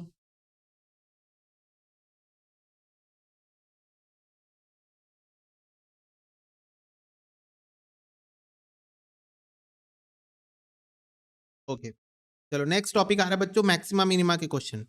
देखो मैक्सिमा मिनिमा के क्वेश्चन देखो, टाइप 5 है मैक्सिमा मिनिमा, ठीक है, और फिर टाइप 6 आएगा find the value of maxima minima. तो मैक्सिमा मिनिमा का जो क्वेश्चन आएगा, जहां आपसे वैल्यू निकालने नहीं बोलेगा, बोलेगा बताओ ये क्वेश्चन मैक्सिमा है या मिनिमा है। अगर आपसे क्वेश्चन पूछे बताओ ये मैक्सिमा है या मिनिमा है, तो क्या करके आओगे? तो फाइंड आउट करो second order derivative. Second order derivative मतलब दो बार डिफरेंशिएशन निकालना, दो बार निकालना ना, दो बार निकालना। जैसे मैंने बताया था एक्स क्यूब का 3x² निकाले फिर 6x निकाले, तो 6x निकालना, ठीक है। और अगर आपका सेकंड ऑर्डर डेरिवेटिव 0 से बड़ा होगा तो वो मिनिमा कहलाएगा। उल्टा सोचना है ना, उल्टा। 0 से बड़ा है तो मैक्सिमा नहीं मिनिमा होगा, 0 से बड़ा है तो मिनिमा होगा, और अगर सेकेंड ऑर्डर डेरिवेटिव 0 से छोटा है तो वो मैक्सिमा होगा। फटाफट से बताओ, याद हो गया? 0 से बड़ा है तो आप सोचोगे अरे ये तो बड़ा है, ये तो बड़ा है, नहीं, पर उसको आप मिनिमा बोलो, उसको आप मिनिमा बोलो।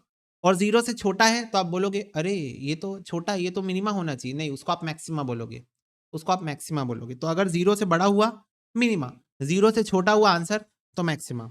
चलो क्वेश्चन से दिखाता हूं कैसे। क्वेश्चन नंबर 31 से 39 तक आपको बताना है कि ये मैक्सिमा है या मिनिमा है, ठीक है। नो कर्वेचर का मतलब होता है ना ही मैक्सिमा होगा ना ही मिनिमा होगा, जीरो आ जाएगा, ठीक है, तो वो नो कर्वेचर होता है, ठीक है। नो कर्वेचर का मतलब होता है ना ही वो मैक्सिमा ना वो मिनिमा। जब एक स्ट्रेट लाइन बनती है ना बच्चों, इसके ऊपर भी शायद एग्जाम में क्वेश्चन आ जाए कि जब मैक्सिमा मिनिमा दोनों नहीं होता है तो वो एक नो कर्वेचर होता है, जो कि एक स्ट्रेट लाइन होती है। इसको बस दिमाग में याद रखो, सुन लो एक बार और याद रखना, एग्जाम में शायद क्वेश्चन आ जाए कि बताओ, थ्योरेटिकल क्वेश्चन आ जाए कि कब नो मैक्सिमा नो मिनिमा होता है, जब एक स्ट्रेट लाइन होती है या फिर एक कर्वेचर होता है।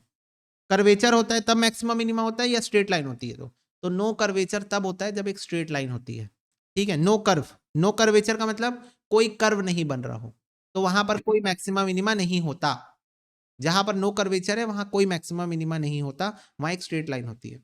ओके, देखो फंक्शन आपको दिया हुआ है बच्चों, मैक्सिमा मिनिमा निकालने बोल रहे हैं, तो बच्चों फर्स्ट ऑर्डर डेरिवेटिव निकालो, बताओ कितना आ रहा है?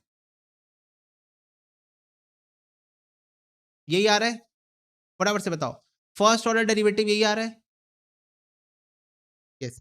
सेकेंड ऑर्डर डेरिवेटिव निकालो, 12 आ रहा है। 12 जीरो से बड़ा है, जीरो से बड़ा है तो क्या बोलोगे? मिनिमा। जीरो से बड़ा है तो क्या बोलोगे? मिनिमा। बस खत्म क्वेश्चन, खत्म, दैट्स इट। यही था मजाक, जोक, ठीक है। This is what joke, this is what it is. ये आपको फंक्शन दिया है, बताओ मैक्सिमा है कि मिनिमा है। तो फर्स्ट ऑर्डर डेरिवेटिव निकालो, 4 टू जा 8x minus 7। Second order derivative निकालो, -8, तो -8 जीरो से छोटा है, ये हो जाएगा मैक्सिमा। ये क्या हो जाएगा? मैक्सिमा, क्योंकि जीरो से छोटा है, जीरो से छोटा है, बोलो हाँ।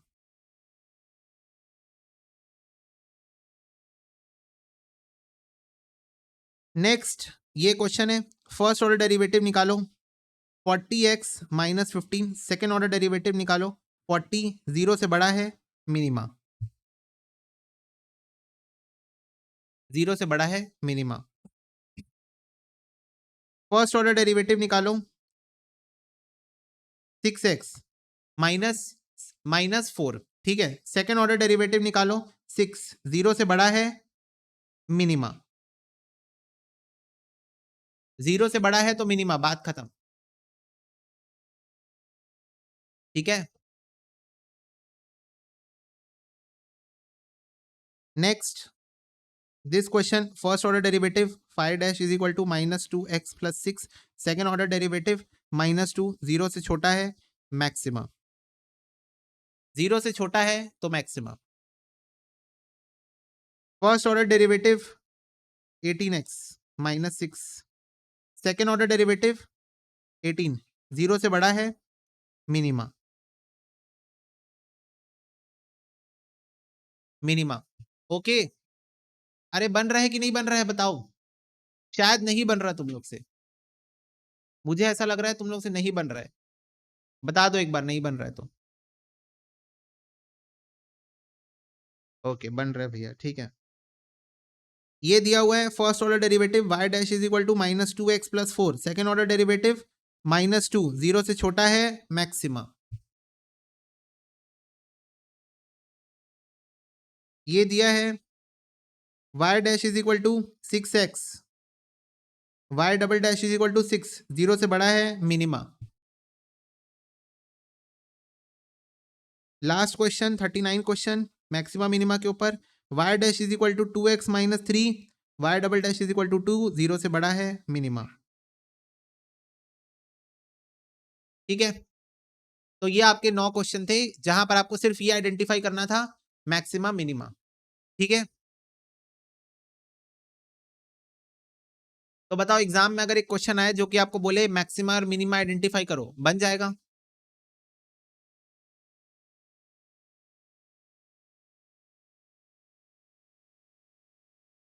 बोलो, बन जाएगा? फटाफट से बता दो, यस और नो।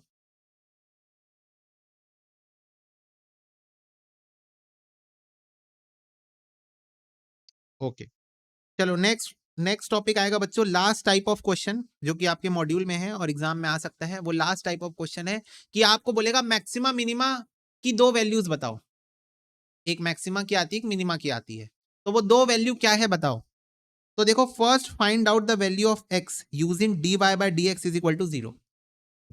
तो क्या करना है, फर्स्ट ऑर्डर डेरिवेटिव निकालना है और उसको इज इक्वल टू 0 ले लेना। फर्स्ट ऑर्डर डेरिवेटिव निकालना और उसको इज इक्वल टू 0 ले लेना।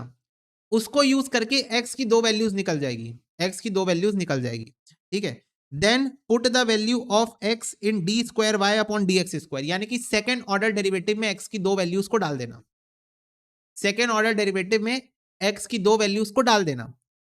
अब वो x की वैल्यूज डालने के बाद जो आंसर आएगा अगर वो आंसर 0 से बड़ा है तो उसको मिनिमा बोलना, 0 से छोटा है तो मैक्सिमा बोलना, वैसे ही जैसे यहां पर कर रहे थे। ठीक है, तो यहां पर दो चीजें करनी है एक्स्ट्रा।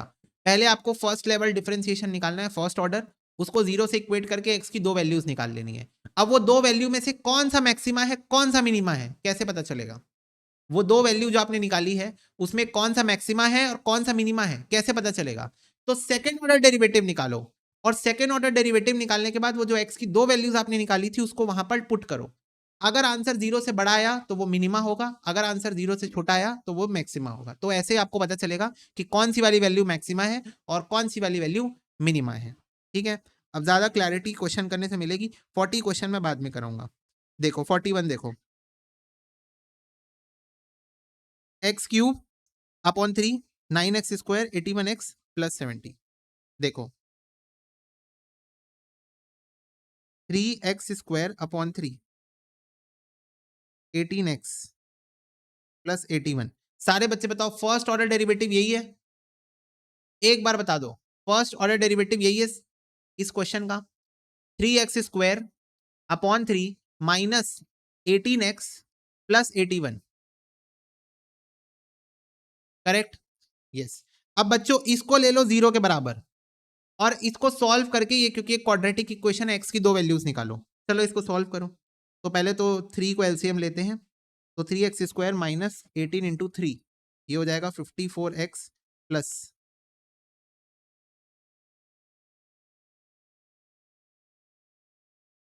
अरे एक सेकंड में क्या कर रहा हूँ, सॉरी सॉरी, क्या कर व्हाट आई एम डूइंग, 3 और 3 तो कैंसिल हो जाएगा। कभी कभी इधर उधर निकल जाते हैं। ठीक है, x square minus 18x plus 81 is equal to 0। ठीक है, अब बच्चों इसको स्प्लिटिंग द मिडिल टर्म करना है, स्प्लिटिंग द मिडिल टर्म करना है। ठीक है, तो x square minus nine x plus 81, तुम लोग वाला फॉर्मूला भी यूज कर सकते हो, minus B plus minus root over B square minus 4ac upon 2a। ठीक है, तो एक्स कॉमन लोगे, एक्स माइनस 9, माइनस 1 कॉमन लोगे, X minus 9, sorry minus 9 common लोगे, X minus 9 is equal to 0। तो X minus 9 is equal to 0, यानी x की दो वैल्यू आ गई 9 और 9, एक्स की दोनों वैल्यू 9 आई है। क्लियर? तो हमने क्या किया, हमने फर्स्ट ऑर्डर डेरिवेटिव निकाला, बोलो हाँ। हमने फर्स्ट ऑर्डर डेरिवेटिव निकाला, उसको 0 के बराबर ले लिया, फिर इसको सॉल्व करके एक्स की दो वैल्यूज निकाल ली, दोनों वैल्यू 9 आई है। यहां तक सबको समझ में आ गया क्या? एक बार बताओ,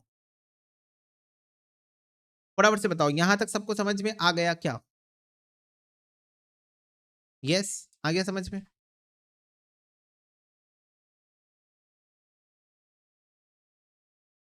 ओके। अब बच्चों ये हमारा एक क्वेश्चन था ना, ये हमारा एक क्वेश्चन था फर्स्ट ऑर्डर डेरिवेटिव के बाद जो आया। इसका सेकेंड ऑर्डर डेरिवेटिव निकालो। चलो इसका सेकेंड ऑर्डर डेरिवेटिव निकालो, तो 2x माइनस 18 आएगा। अब इसमें x की वैल्यूज को पुट करके देखो, हालांकि इसमें दोनों वैल्यू सेम आई है तो ये नो कर्वेचर का क्वेश्चन है। इसमें x की दोनों वैल्यू को पुट करके देखो, ठीक है, कि कौन सी वैल्यू ग्रेटर देन 0 आ रही है, कौन सी लेस देन 0 आ रही है, तो उससे आपको मैक्सिमम मिनिमा पता चल जाएगा। पर यहाँ कोई ग्रेटर देन लेस देन नहीं आएगा, यहाँ पर 0 आएगा आंसर। आप डालो 9, तो 2 इंटू 9 माइनस 18, तो ये हो गया 18 माइनस 18, जो कि होता है 0। और 0 आ गया मतलब कोई मैक्सिमा मिनिमा नहीं है इस क्वेश्चन में, नो कर्वेचर का क्वेश्चन है ये, ना यहाँ पर मैक्सिमा है ना यहाँ पर मिनिमा है, it's a no curvature question. Done? फटाफट से बताओ, it's a no curvature question, there is no maxima no minima.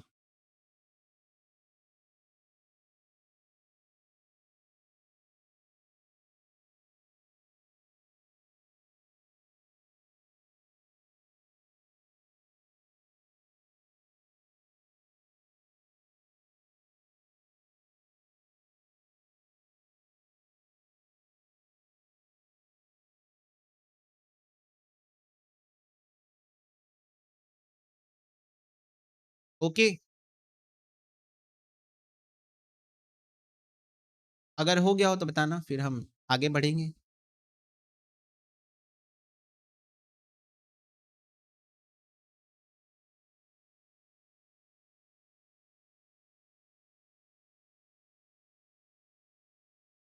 हो गया?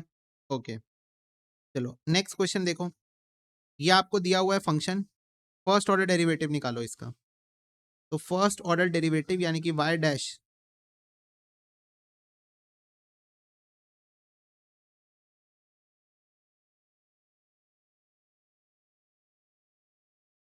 Question number 42, y is equal to दिया हुआ है 2x cube mine upon 3 plus 9x square upon 2 minus 11x minus 21। ठीक है, चलो इसका फर्स्ट ऑर्डर डेरिवेटिव निकालते हैं।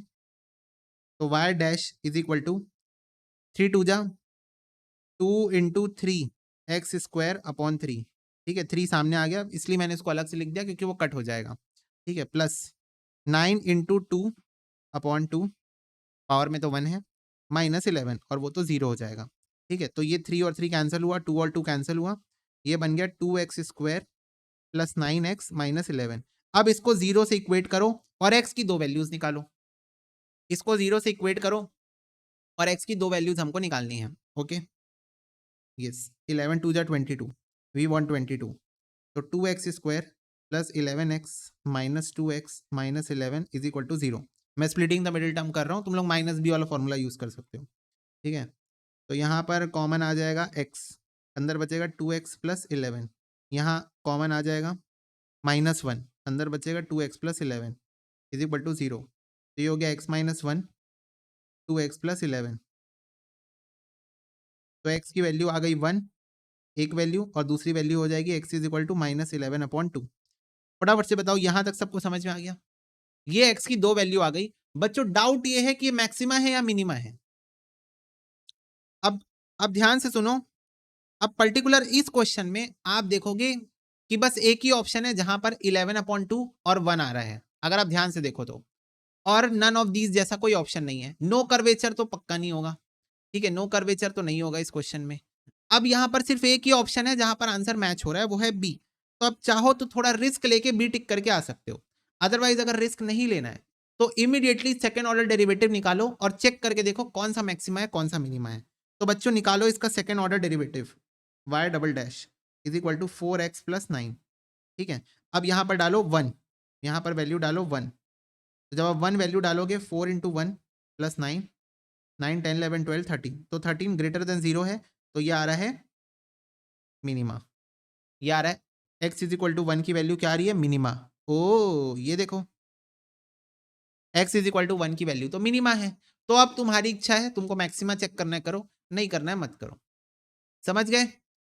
तो ये था बच्चों एक फुल फ्लेजेड क्वेश्चन जहां पर आपको मैक्सिमा मिनिमा की वैल्यू निकालने के लिए बोला जाएगा, जहां पर आपको मैक्सिमा मिनिमा की वैल्यू निकालने के लिए बोला जाएगा। बताओ समझ में आया?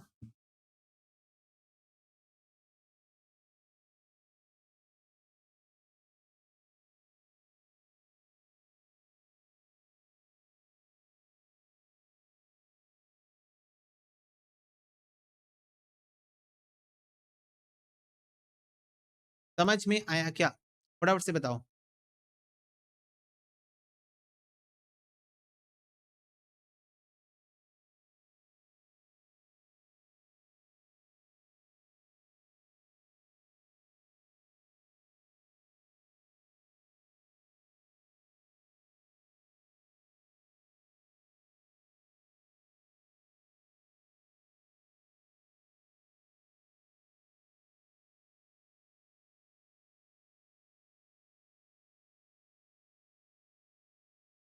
Okay, yes. नेक्स्ट क्वेश्चन देखो, ये आपको फंक्शन दिया हुआ है, मैक्सिमा मिनिमा निकालने बोल रहा है, विथ वैल्यू निकालने बोल रहा है। तो सबसे पहले निकालोगे y डैश, y डैश हो जाएगा 4 3 जा 12, 3 और 3 तो बेसिकली कैंसिल हो जाएगा, 4 into 3x square upon 3 minus 10x plus 4, 3 और 3 कैंसिल हो गया, ये हो गया 4x square minus 10x plus 4 is equal to 0 ले लो। ठीक है, 4 4 जा 16, 8 2 जा 16, तो 4x square minus 8x minus 2x plus 4 is equal to 0। 4x common ले लो तो x माइनस 4 2 जा 8 माइनस 2 x माइनस 2, तो ये हो जाएगा 4x minus 2 x minus 2 is equal to 0।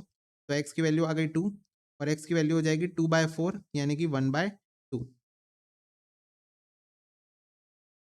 ठीक है, बाकी कौन सा मैक्सिमा है कौन सा मिनिमा है? नहीं नहीं नितिन, ये लास्ट टॉपिक ही चल रहा है, this is what last topic is going on. ठीक है, मैक्सिमा मिनिमा की वैल्यू देखो ना, मैंने 6 टाइप ऑफ क्वेश्चन लिखे हैं ना, this is the last type of question, this is the last type of question of this chapter. ठीक है, तो बच्चों मैक्सिमा है कि मिनिमा है वो तुम लोग निकाल लोगे सेकेंड ऑर्डर डेरिवेटिव निकाल के, फटाफट से बताओ, सारे बच्चे बताओ। सेकेंड ऑर्डर डेरिवेटिव निकालोगे, वहां पर एक्स की वैल्यूज डालोगे, 0 से बड़ा आया तो मिनिमा, 0 से छोटा आया तो मैक्सिमा।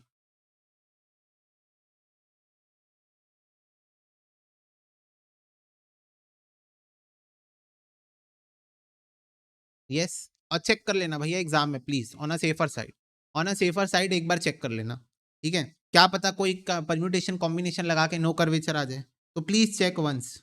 ये देखो नेक्स्ट क्वेश्चन, यहाँ पर हमको निकालना है, तो y is equal to 3x² minus 4x minus 4, इसको इज इक्वल टू 0 ले लो, तो 4 3 जा 12, 6 2 जा 12, 3x² minus 6x plus 2x minus 4 is equal to 0, तो 3x x माइनस 2 प्लस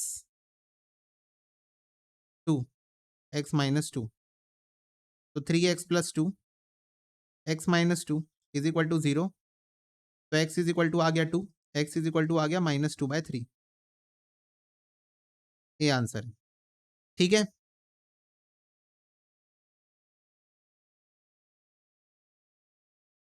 बोलो बन रहा है मैक्सिमा मिनिमा का वैल्यू कैसे निकालते हैं, फर्स्ट ऑर्डर डेरिवेटिव निकालते हैं और उसको 0 से इक्वेट कर देते हैं।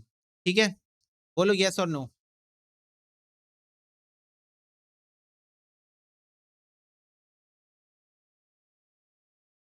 यस भैया यस, ओके। नेक्स्ट क्वेश्चन बच्चों ये रहा, इस क्वेश्चन में पर्टिकुलर मॉड्यूल में यहाँ पर तुम्हारे माइनस लगा हुआ है, पर ये माइनस नहीं है प्लस है, तो करेक्शन इन मॉड्यूल है इस क्वेश्चन में। ठीक है, इस क्वेश्चन में मॉड्यूल में करेक्शन है, बीच में वहां पर प्लस लगा रहेगा। ओके, चलो y डैश निकालो, तो ये हो जाएगा 3x² अपॉन 3 माइनस 4.5 इंटू 2 हो जाएगा 9x प्लस 8। ठीक है, 3 3 कैंसिल हो गया, x² माइनस 9x प्लस 8 को 0 से इक्वेट कर दो, x² minus x plus 8 is equal to 0, तो x कॉमन लोगे x माइनस 8 माइनस 1 कॉमन लोगे x minus 8 is equal to 0, तो x minus 8 x minus 1 is equal to 0 is your answer, x की value 1 और 8 आ गई। ठीक है, again you have to check कि कौन सा मैक्सिमम है कौन सा मिनिमम है। I am not going, I am not doing, sorry, I am not doing this, you have to check what is maxima what is minima. Understood? एक question करके दिखा दिया मैं। ठीक है बेटा, पूजा वही मोनोटोनस चीजें कर रहे हैं, मेरे को बताओ वही मोनोटोनस चीजें कर रहे हैं बार बार। ये देखो ये दिया हुआ है, y डैश निकालना है, 3x² upon 3 minus 3 into 2x upon 2 plus 2, 2 और 2 कैंसिल, 3 और 3 cancel, x² minus 3x plus 2 बचा, तो x² minus 2x minus x plus 2 बचा, x कॉमन लोगे x माइनस 2 माइनस 1 कॉमन लोगे x माइनस 2, तो x minus 1 x minus 2, x की value आ गई 1 और 2, बी आंसर। बोलो यस और नो। अच्छा, ये जो मैं स्प्लिटिंग द मिडिल टर्म कर रहा हूँ, ये तुम लोग को अगर स्प्लिटिंग द मिडिल टर्म नहीं बनता है तो फॉर्मूले से कर लेना ना। ठीक है, एक ही तो क्वेश्चन आएगा अगर एग्जाम में आया भी तो फॉर्मूले से कर लेना, minus B plus minus root over B square minus 4ac, ये सब हम लोग किसमें पढ़े हैं, इक्वेशन चैप्टर में पढ़े। ठीक है, in the equation chapter. Again 47 question देखो, मैक्सिमम मिनिमा की वैल्यू निकालनी है, y dash is equal to, ठीक है ओके, आता है भैया हमें आता है, ओके वेरी वेरी गुड। तो ये हो जाएगा 2 into 3x² upon 3 minus 3 into 2x upon 2। तुम लोग सोचते हो कि मल्टीप्लाई क्यों नहीं कर देते हो, अरे क्योंकि वो कट जाएगा इसलिए मल्टीप्लाई नहीं करता हूँ। -5, ये देखो ना ये कैंसिल हो जाता है इसलिए मल्टीप्लाई नहीं करता हूँ, तो ये बचा 2x² minus x minus 5, splitting the middle term, 5 2 जा 10 बच्चों, फटाफट से बताओ 5 2 जा 10 कैसे स्प्लिट करें मिडिल टर्म बताओ। हाँ, x के क्रिटिकल पॉइंट्स होते हैं Nitin, but we are not going into those details, okay let's not get into those maths. चलो बताओ 5 2 जा 10, तो 5 और 2, अच्छा ये तो 3 है ना, हाँ तो ये हो जाएगा 2x² minus 5x plus 2x minus 5, तो ये हो जाएगा x कॉमन लो, 2x माइनस 5 प्लस 1 कॉमन लो, 2x minus 5, x plus 1, 2x minus 5, तो x की वैल्यू आ जाएगी -1 और 5/2,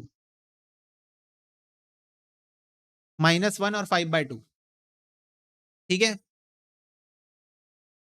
ओह, फटाफट से बताओ बच्चों, मजाक कर रहे हैं हम लोग, टाइम पास कर रहे हैं। मैक्सिमम मिनिमा की वैल्यू निकालना भैया अब हमारे लिए मजाक हो चुका है। Yes, y dash is equal to -3x² upon 3 plus 4 2 जा 8x -15, 3 और 3 कैंसल, ठीक है। तो ये हो जाएगा -x² प्लस 8x -15, ठीक है। 15 लाना है तो 5 3 जा 15, तो -x² plus 5x plus 3x -15, ठीक है। तो इसमें से क्या कर लो, -x कॉमन ले लो,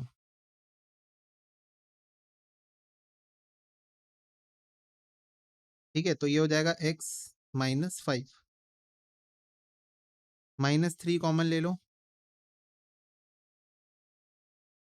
नहीं, +3 कॉमन ले लो, तो ये हो जाएगा x -5, x -5 3 -x, तो ये हो जाएगा x इज इक्वल टू 3 और x is equal to 5, b answer है, ठीक है। x is equal to 3, x is equal to 5।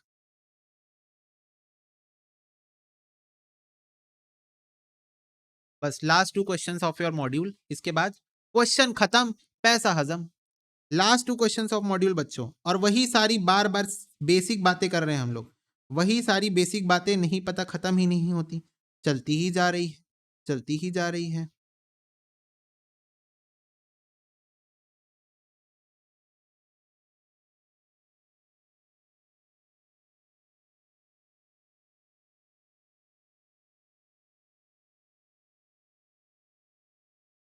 -1 और 2, x इज इक्वल टू -1 और 2, ठीक है। हाँ, 48th क्वेश्चन मेरे को पता है कराना है, 48th क्वेश्चन मेरे को कराना है, यही वाला इसी कॉन्सेप्ट पे क्वेश्चन है, बस वहां पर एल्जेब्रिक चीजें हैं, वहां पर ABCD कांस्टेंट है, ठीक है।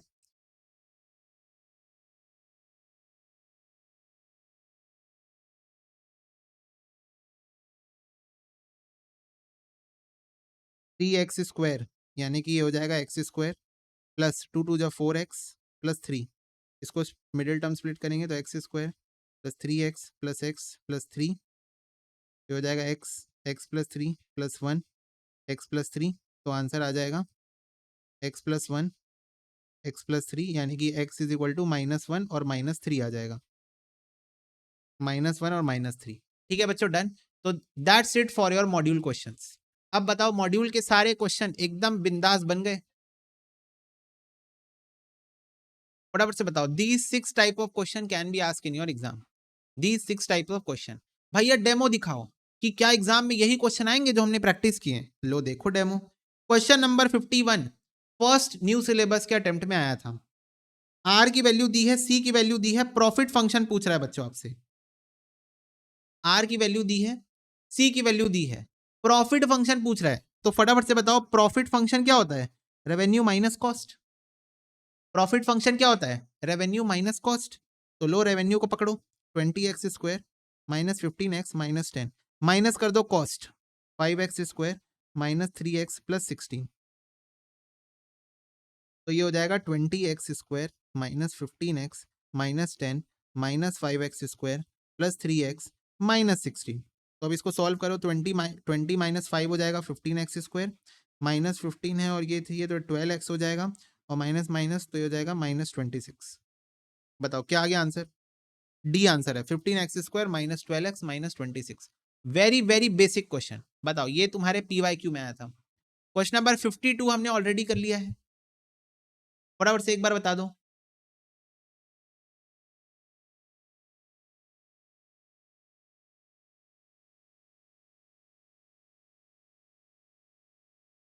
Yes, okay. क्वेश्चन नंबर 53 देखो, y इज इक्वल टू दिया है, तन वैल्यू ऑफ x बताओ जहां पर y मैक्सिमम है। तो क्वेश्चन खुद ही बोल रहा है कि ये मैक्सिमम है, ओके। बोल रहा है x की वैल्यू बताओ, सारे बच्चे बताओ x की वैल्यू हम लोग कैसे निकालते हैं, मैक्सिमम मिनिमम में, मैक्सिमम मिनिमम में x की वैल्यू कैसे निकालते हैं, भैया फर्स्ट ऑर्डर डिफरेंशिएशन करते हैं और उसको जीरो के बराबर कर देते हैं, फर्स्ट ऑर्डर डिफरेंशिएशन निकालते हैं और उसको जीरो के बराबर ले लेते हैं। ओके, तो चलो फर्स्ट ऑर्डर डिफरेंशिएशन निकालो, ये हो जाएगा 20 माइनस 4x। अब इसको जीरो के बराबर ले लो, तो 20 माइनस 4x को जीरो के बराबर ले लो, तो ये हो जाएगा 4x is equal to 20, x is equal to 20 divide by 4, answer is 5। ये भी आपका पी वाई क्यू है, ये भी बच्चों आपका पी वाई क्यू है, बोलो यस और नो। यस भैया। इसके बाद नेक्स्ट क्वेश्चन देखो, अगर सी एक्स और आर एक्स कॉस्ट फंक्शन और रेवेन्यू फंक्शन है तो ब्रेक इवन पॉइंट कैसे निकाला जाता है, बताओ ब्रेक इवन पॉइंट कैसे निकाला जाता है, फटाफट से बता दो। अगर सी एक्स कॉस्ट है और आर एक्स रेवेन्यू है तो ब्रेक इवन पॉइंट को कैसे निकाला जाता है? अरे भैया दोनों बराबर होता है वही तो होता है ब्रेक इवन पॉइंट, दोनों बराबर होता है वही तो होता है break even point, cost is equal to revenue. Okay done, 55 हमने कर लिया था। 56 क्वेश्चन देखो, एक बॉटल मैन्युफैक्चरर कंपनी मैन्युफैक्चर कर रही है और सेल कर रही है बॉटल्स को, हर बॉटल की कॉस्ट 40 रुपए है बनाने में और फिक्स कॉस्ट है 5,000 रुपए। प्राइस फंक्शन आपको दिया हुआ है यहाँ पर, प्रॉफिट मैक्सिमाइजेशन आउटपुट बताना है, तो प्रॉफिट मैक्सिमाइजेशन आउटपुट मतलब डिफरेंशिएशन वाला क्वेश्चन करना पड़ेगा। तो सबसे पहले कॉस्ट फंक्शन निकालो, 40 इंटू क्वेश्चन किस बेसिस पे, एक्स के बेसिस पे ना, क्वांटिटी को एक्स लेके रखा है ना क्वेश्चन, ये देखो एक्स, 40x प्लस 5,000 ये हो गया आपका cost function, d c by D x निकालोगे तो ये हो जाएगा 40। फिर रेवेन्यू फंक्शन निकालना है, उसके लिए प्राइस इंटू क्वांटिटी करोगे, प्राइस आपको क्वेश्चन में दिया है 300 minus 2x, 300 minus 2x, quantity x लेनी है इस क्वेश्चन में, तो ये हो जाएगा 300x माइनस 2x स्क्वायर, फिर निकालो d are by D x, तो ये हो जाएगा 300 माइनस 4x, दोनों को इक्वेट करो, तो 300 minus 4x is equal to 40, और we can say x is equal to 300 minus 40 divided by 4. What we will get? 300 minus 40 divided by 4. We will get 65 as the profit maximization output. और मेरे से पहले तुम लोग निकाल चुके थे, अब बताओ, अब ऐसा दिन देखना पड़ रहा है कि बताओ बच्चे मेरे से पहले आंसर निकाल रहे हैं, क्या बोलूं बताओ, व्हाट टू से now? Sad life, yes Nitin sad life. मेरे से पहले चैट बॉक्स में तरफ देखा, मैं सोचा कि मैं पूछूंगा यस और नो, मेरे को पूरे चैट बॉक्स में 65 65 65 65 दिख रहा था। ये बच्चों लेटेस्ट अटेम्प्ट में क्वेश्चन आया था। तो अब बताओ, पी वाई क्यू भी हमने देख लिए, सैडली मेरे पास इतने ही पी वाई क्यूज हैं at this point of time, हमने पी वाई क्यूज भी देख लिए, फटाफट से बता दो क्या मॉड्यूल के जो क्वेश्चन हमने कर लिए हैं और जो कॉन्सेप्ट हमने पढ़ लिए हैं उस बेसिस पे हमको एग्जाम में आए हुए क्वेश्चंस बन रहे हैं, फटाफट से बता दो क्या एग्जाम में आए हुए क्वेश्चन हमको बन रहे हैं? Answer is yes. अब बच्चों एक क्वेश्चन नंबर 40 बहुत मजाक क्वेश्चन है, बहुत मजाक क्वेश्चन है, ठीक है, वो मैं तुम लोगों को बता देता हूँ। बेसिकली क्या हुआ है, इंस्टीट्यूट ने उसमें आंसर गलत टिक करके रखा है, उसका आंसर बी होना चाहिए, इंस्टीट्यूट ने ए टिक करके रखा है, पर ये सॉल्व कैसे होगा वो मैं तुम लोगों को बता देता हूँ। ये देखो आपको यहाँ पर फंक्शन दिया हुआ है जहां ए इज लेस देन 0 है, बी इज लेस देन 0 है, C is greater than 0, A is less than B है। आपसे पूछ रहा है बताओ मैक्सिमा मिनिमा की वैल्यू क्या होगी इस इक्वेशन के लिए। तो जरा इस इक्वेशन को ध्यान से देख लो, मैं सॉल्व करके बताता हूँ तुम लोगों को, ठीक है। A X cube plus B X square plus C X plus D, यही है इक्वेशन। हाँ, अब इसमें हमको मैक्सिमा मिनिमा की वैल्यू निकालनी है, क्योंकि ऑप्शन में मैक्सिमा मिनिमा की वैल्यूज आपको दी हुई है, तो उसमें से कोई एक आंसर होगा। तो सबसे पहले वाई डैश निकालो, फर्स्ट ऑर्डर डेरिवेटिव हो जाएगा 3ax square plus 2bx plus सी, इसको जीरो से इक्वेट कर दो। अब क्योंकि इसमें कोई splitting the middle term possible नहीं है, ठीक है, क्योंकि ए बी दिया हुआ है और ए बी मिसिंग है, ए बी दिया हुआ है, ए बी कॉन्स्टेंट नंबर जो कि मिसिंग है, तो मैं लगाऊंगा अपना फॉर्मूला देसी वाला, ठीक है, माइनस बी वाला। तो माइनस बी, बी की वैल्यू क्या है, ये है, एक्स को इग्नोर करना ना, ये ए की वैल्यू है, बी की वैल्यू है, सी की वैल्यू है, तो बी की वैल्यू है -2b plus minus root over B square -4ac upon 2a। Okay, तो ये हो जाएगा -2b plus minus root over 4b square minus 4 3 जा 12ac।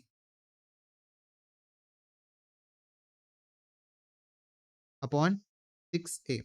अब जरा यहां पर ध्यान से देखना, इधर देखो ध्यान से,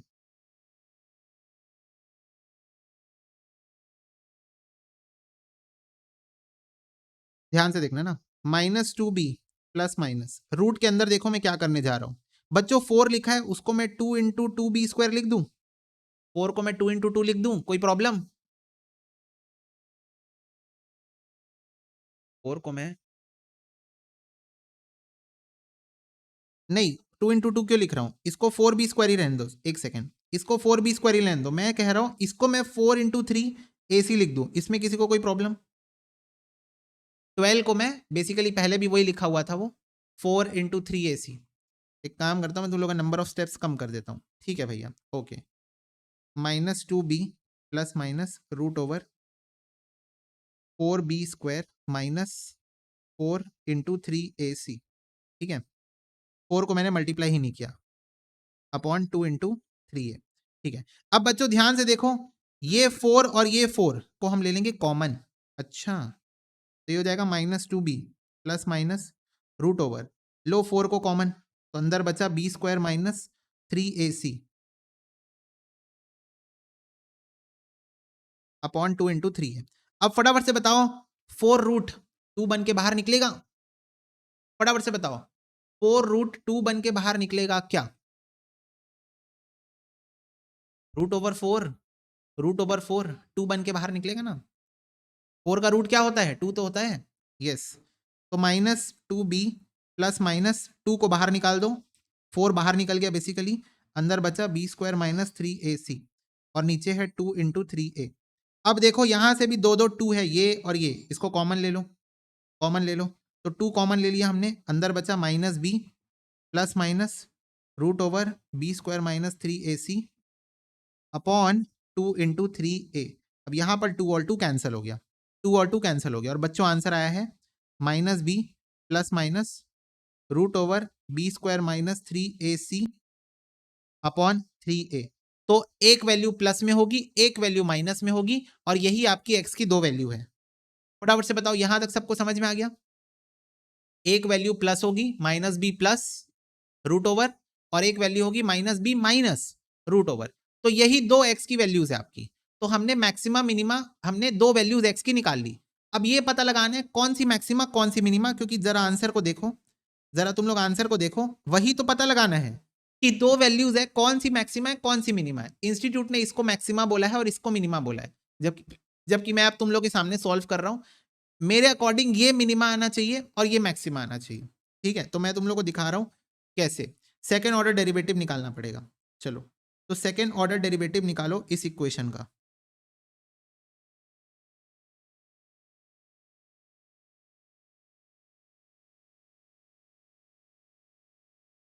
ठीक है। y double dash is equal to, ये हो जाएगा 6ax प्लस 2b, ठीक है, बस 6ax प्लस 2b। अब यहां पर x की जगह वैल्यू पुट करो, तो मैं एक ही निकाल के दिखाता हूं, उससे समझ में आ जाएगा। तो x की जगह कोई भी एक वैल्यू पुट कर दो, तो 6a ब्रैकेट में, ठीक है, -b plus root over b² minus 3AC upon 3a plus 2b, ठीक है। अब इसको करते हैं सॉल्व, तो ये हो जाएगा -6ab प्लस, एक सेकेंड, नहीं, ये a और a कैंसिल हो जाएगा, ये 3 1 जा 3, 3 2 जा 6 हो जाएगा, ठीक है। तो -2b plus 2 root over b² minus 3AC plus 2b, तो ये 2b और 2b कैंसिल हो जाएगा, आंसर आया 2 root over b² minus 3AC।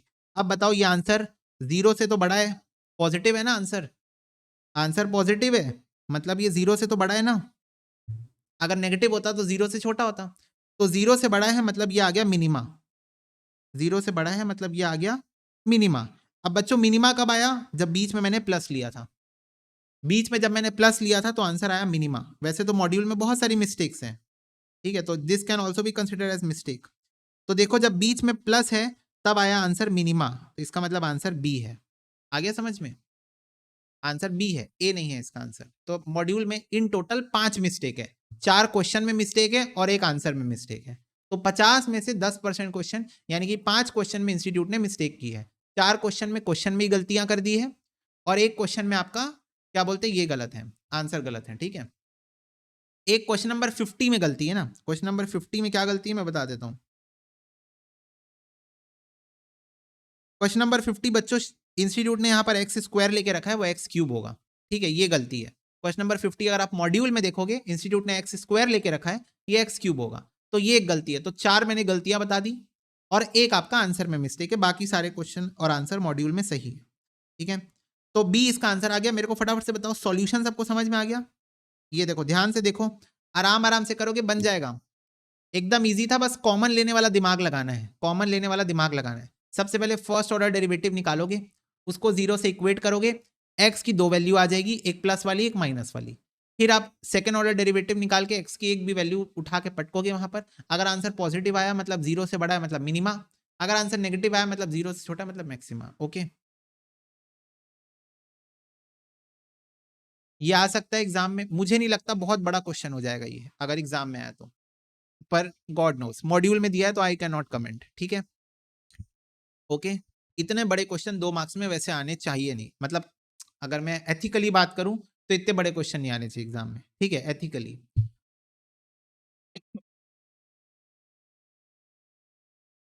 Okay, तो ये बच्चों तुम्हारे क्वेश्चन सारे कंप्लीट हो गए हैं, कॉन्सेप्ट भी सारे कंप्लीट हो गए हैं, बस we are left with some of the illustrations जो कि मैंने मॉड्यूल से ही पिक किए थे।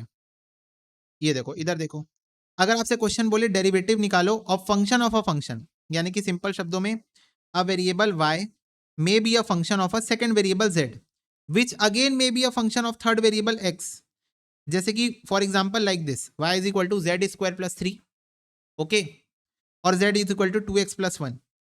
तो यहां पर आप डिफरेंशिएशन कैसे निकालते हो, या यहां पर आप डेरिवेटिव कैसे निकालते हो, dy बाय dx कैसे निकालोगे? तो बच्चों यहां पर देखो, y is equal to 2z square आपको दिया हुआ है, तो आप यहां पर dy बाय dz निकालोगे, बोलो हाँ। ये देखो ना, z इंडिपेंडेंट वेरिएबल है और y डिपेंडेंट वेरिएबल है, तो dy बाय dz निकालोगे ना इस क्वेश्चन में, फटाफट से बताओ, बोलो, dy बाय dz निकालोगे ना? ओके, तो देखो जब आप डिफरेंशिएशन करते हो तो इस साइड वाले इक्वेशन के इस साइड वाले वेरिएबल के रिस्पेक्ट में करते हो, इस साइड वाले वेरिएबल के रिस्पेक्ट में, तो यहां पर आप dy बाय dz निकालोगे, ठीक है, dy बाय dz, जो कि आपका आएगा 2 टू जा 4z आ जाएगा, ओके, प्लस 1 है तो वो तो जीरो हो जाएगा, ठीक है, वो तो जीरो हो जाएगा, और ये 4z बन जाएगा। फिर नेक्स्ट आपको दिया हुआ है z इज इक्वल टू, फिर नेक्स्ट आपको दिया है z is equal to 4x minus 2, तो यहां आप निकालोगे dz बाय dx, ओ इसका डिफरेंशिएशन इसके रिस्पेक्ट में, अच्छा, हाँ, तो ये आ जाएगा 4 माइनस 0, तो ये भी आ जाएगा 4 आपका। अब हमको क्या निकालना है, हमको निकालना है dy बाय dx, तो क्या तुम लोग को कुछ दिख रहा है? हमको निकालना है dy बाय dx, तो क्या मैं ऐसे कर सकता हूं, dy by dz into dz by dx, तो ये हो जाएगा 4z इंटू 4, तो ये dz कैंसिल हो गया, मुझे मिल गया dy by dx is equal to 16z। Oh my god, उल्टा क्यों करना है, z और z तो कट जाएगा, z और z दोनों को मल्टीप्लाई कर दो, दोनों को मल्टीप्लाई कर दो तो dz कट जाएगा, और हमको dy बाय dx मिल जाएगा, जो कि आ गया 16z। फटाफट से बताओ क्या ये क्वेश्चन सबको समझ में आ गया? क्या ये बात सबको समझ में आ गई? फटाफट से एक बार बता दो, super duper easy.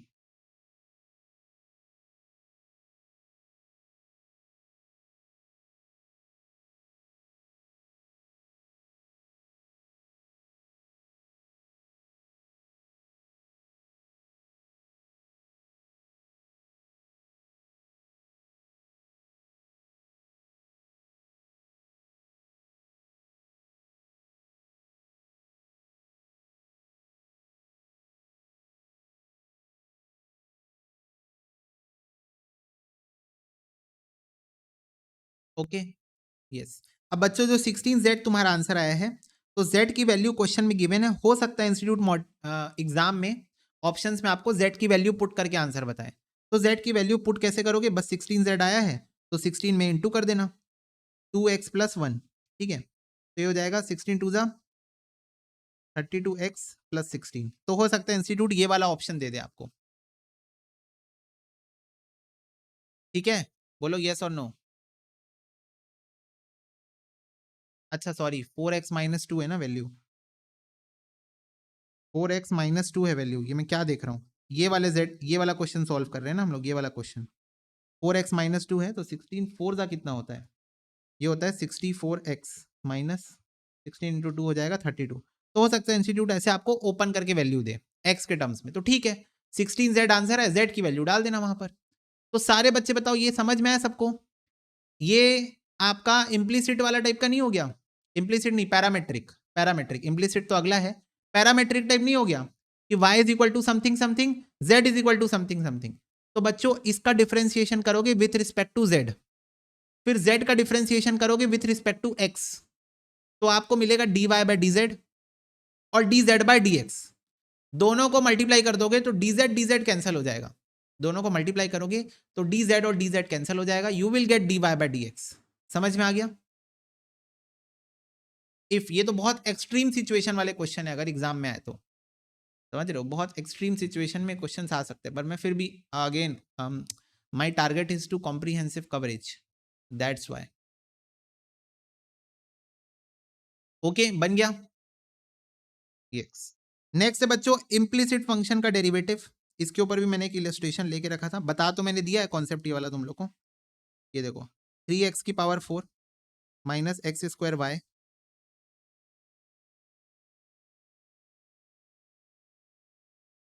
Plus 2y cube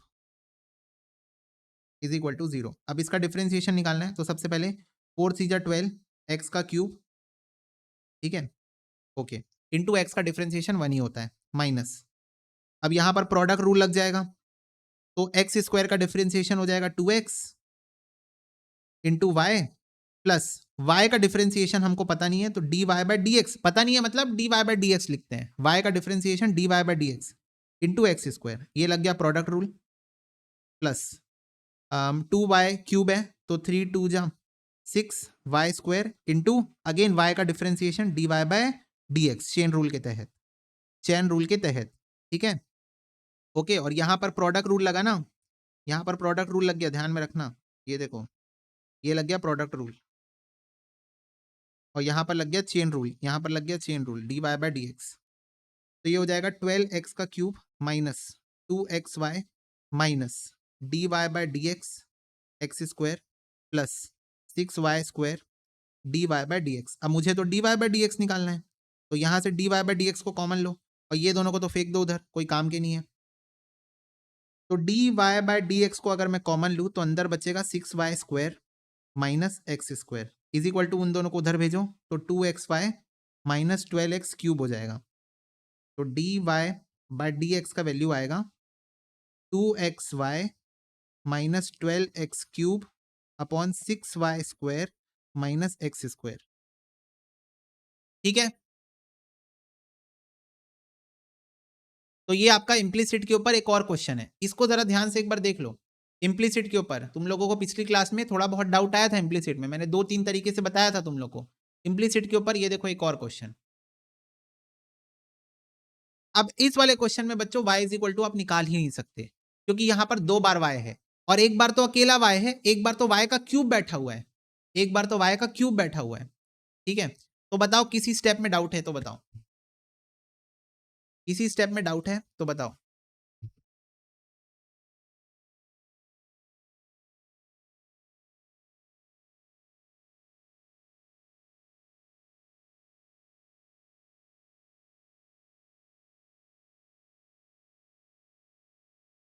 starting के फर्स्ट स्टेप में डाउट है, सिंपल शब्दों में पूरा क्वेश्चन रिपीट करो। ओके, 3x की power 4 minus x square y plus 2y का क्यूब इज इक्वल टू 0। सबसे पहले इसका डिफरेंशिएशन क्या होगा, 4 सामने आ जाएगा, तो 4 3 जा 12 एक्स की पावर क्यूब, डन हो गया, इसकी कहानी खत्म यहां पर।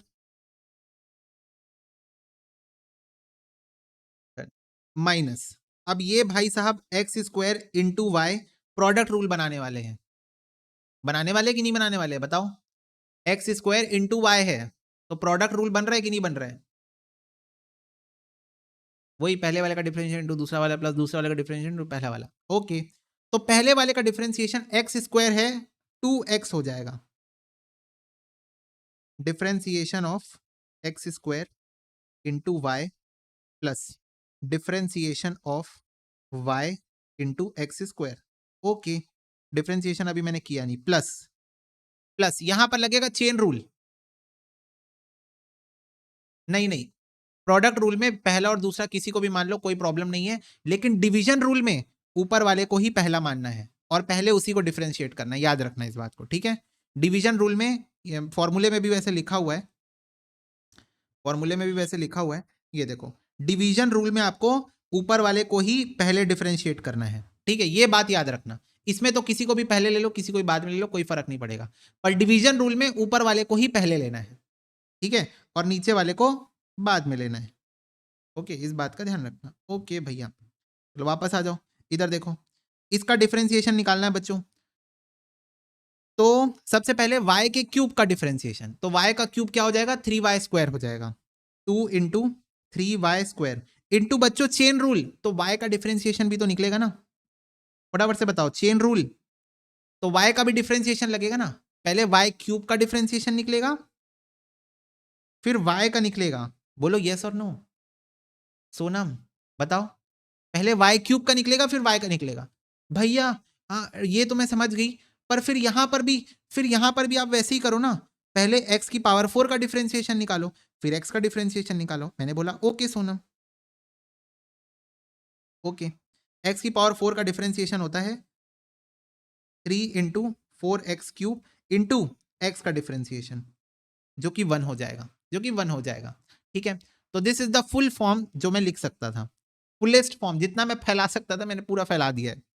अब देखो 4 3 ये हो जाएगा 12 एक्स का cube, D X upon D X 1 हो जाएगा, D X upon D X यहां पर 1 हो जाएगा, minus D by D X of x square हो जाएगा 2x into Y, plus D by D X of Y क्या हो जाएगा? कुछ नहीं होता है, तो D Y by D X ही लिखने रहने दो उसको, इंटू एक्स स्क्वायर, ठीक है? प्लस 2 3 6 हो जाएगा वाई स्क्वायर इंटू, इसका भी कोई हमारे पास उपाय नहीं है, तो डी बाई डी एक्स ही लिखे रहने दो उसको, ठीक है? अब इसको जैसे मैंने पहले सॉल्व किया था वैसे ही सॉल्व कर दो, 12x cube minus 2xy minus d Y by D x into x square plus 6y square into d Y by D x is equal to 0। अब इसमें से तो मेरे को कॉमन लेना है, इन दोनों का कोई काम नहीं है, इन दोनों को उधर भेज दो, ठीक है? तो मैं ले लेता हूँ d Y by D x common, 6y स्क्वायर पॉजिटिव है तो उसको पहले लिख देता हूँ, एक्स स्क्वायर नेगेटिव है तो उसको बाद में लिख देता हूँ, ये उधर जाके 2xy पॉजिटिव हो जाएगा तो उसको पहले लिख देता हूँ, 12x क्यूब नेगेटिव हो जाएगा उसको बाद में लिख देता हूँ, तो D Y by D x हो जाएगा बच्चों 2xy minus 12x cube upon 6y square minus x square. Done, अब समझ में आया? थोड़ा सा देखो, देखने से तो टेक्निकल लग रहा होगा, सॉल्व करोगे तब बनेगा ना, देखने से तो है टेक्निकल, मैं मान रहा हूं, देखने से तो खूंखार लग रहा है, ऐसे लग रहा है बाप रे ये क्या देख लिया, अरे मोरी मैया ये क्या देख लिया, ऐसा वाला फीलिंग आ रहा है, बट करोगे तब इजी लगेगा, ठीक है? करने से इजी लगने लगता है। ओके, देखो नेक्स्ट है आपका पैरामेट्रिक फंक्शन, वही है, D Y by D x निकालना है, तो D Y by D x निकालना है, पहले देके रखा है एक्स, इसको with respect to t differentiate करोगे, ठीक है?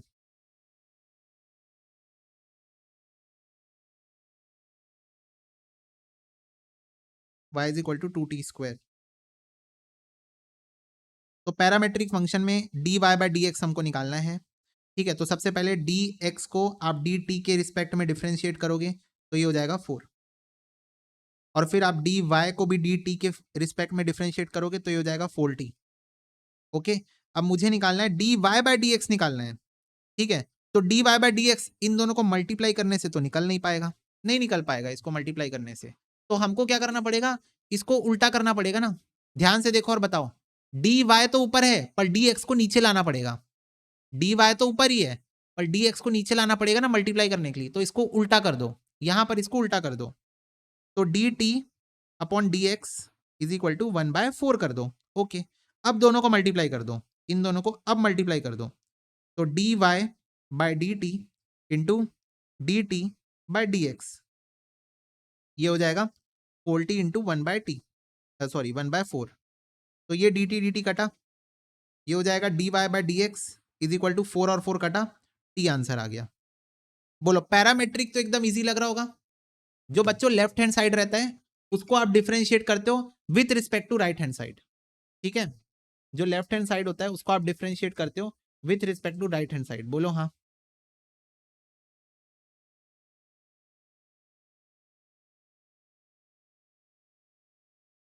बोलो यस और नो।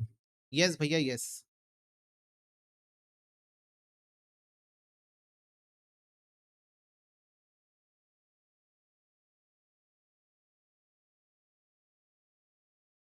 ओके फटाफट से बताओ, समझ में आया?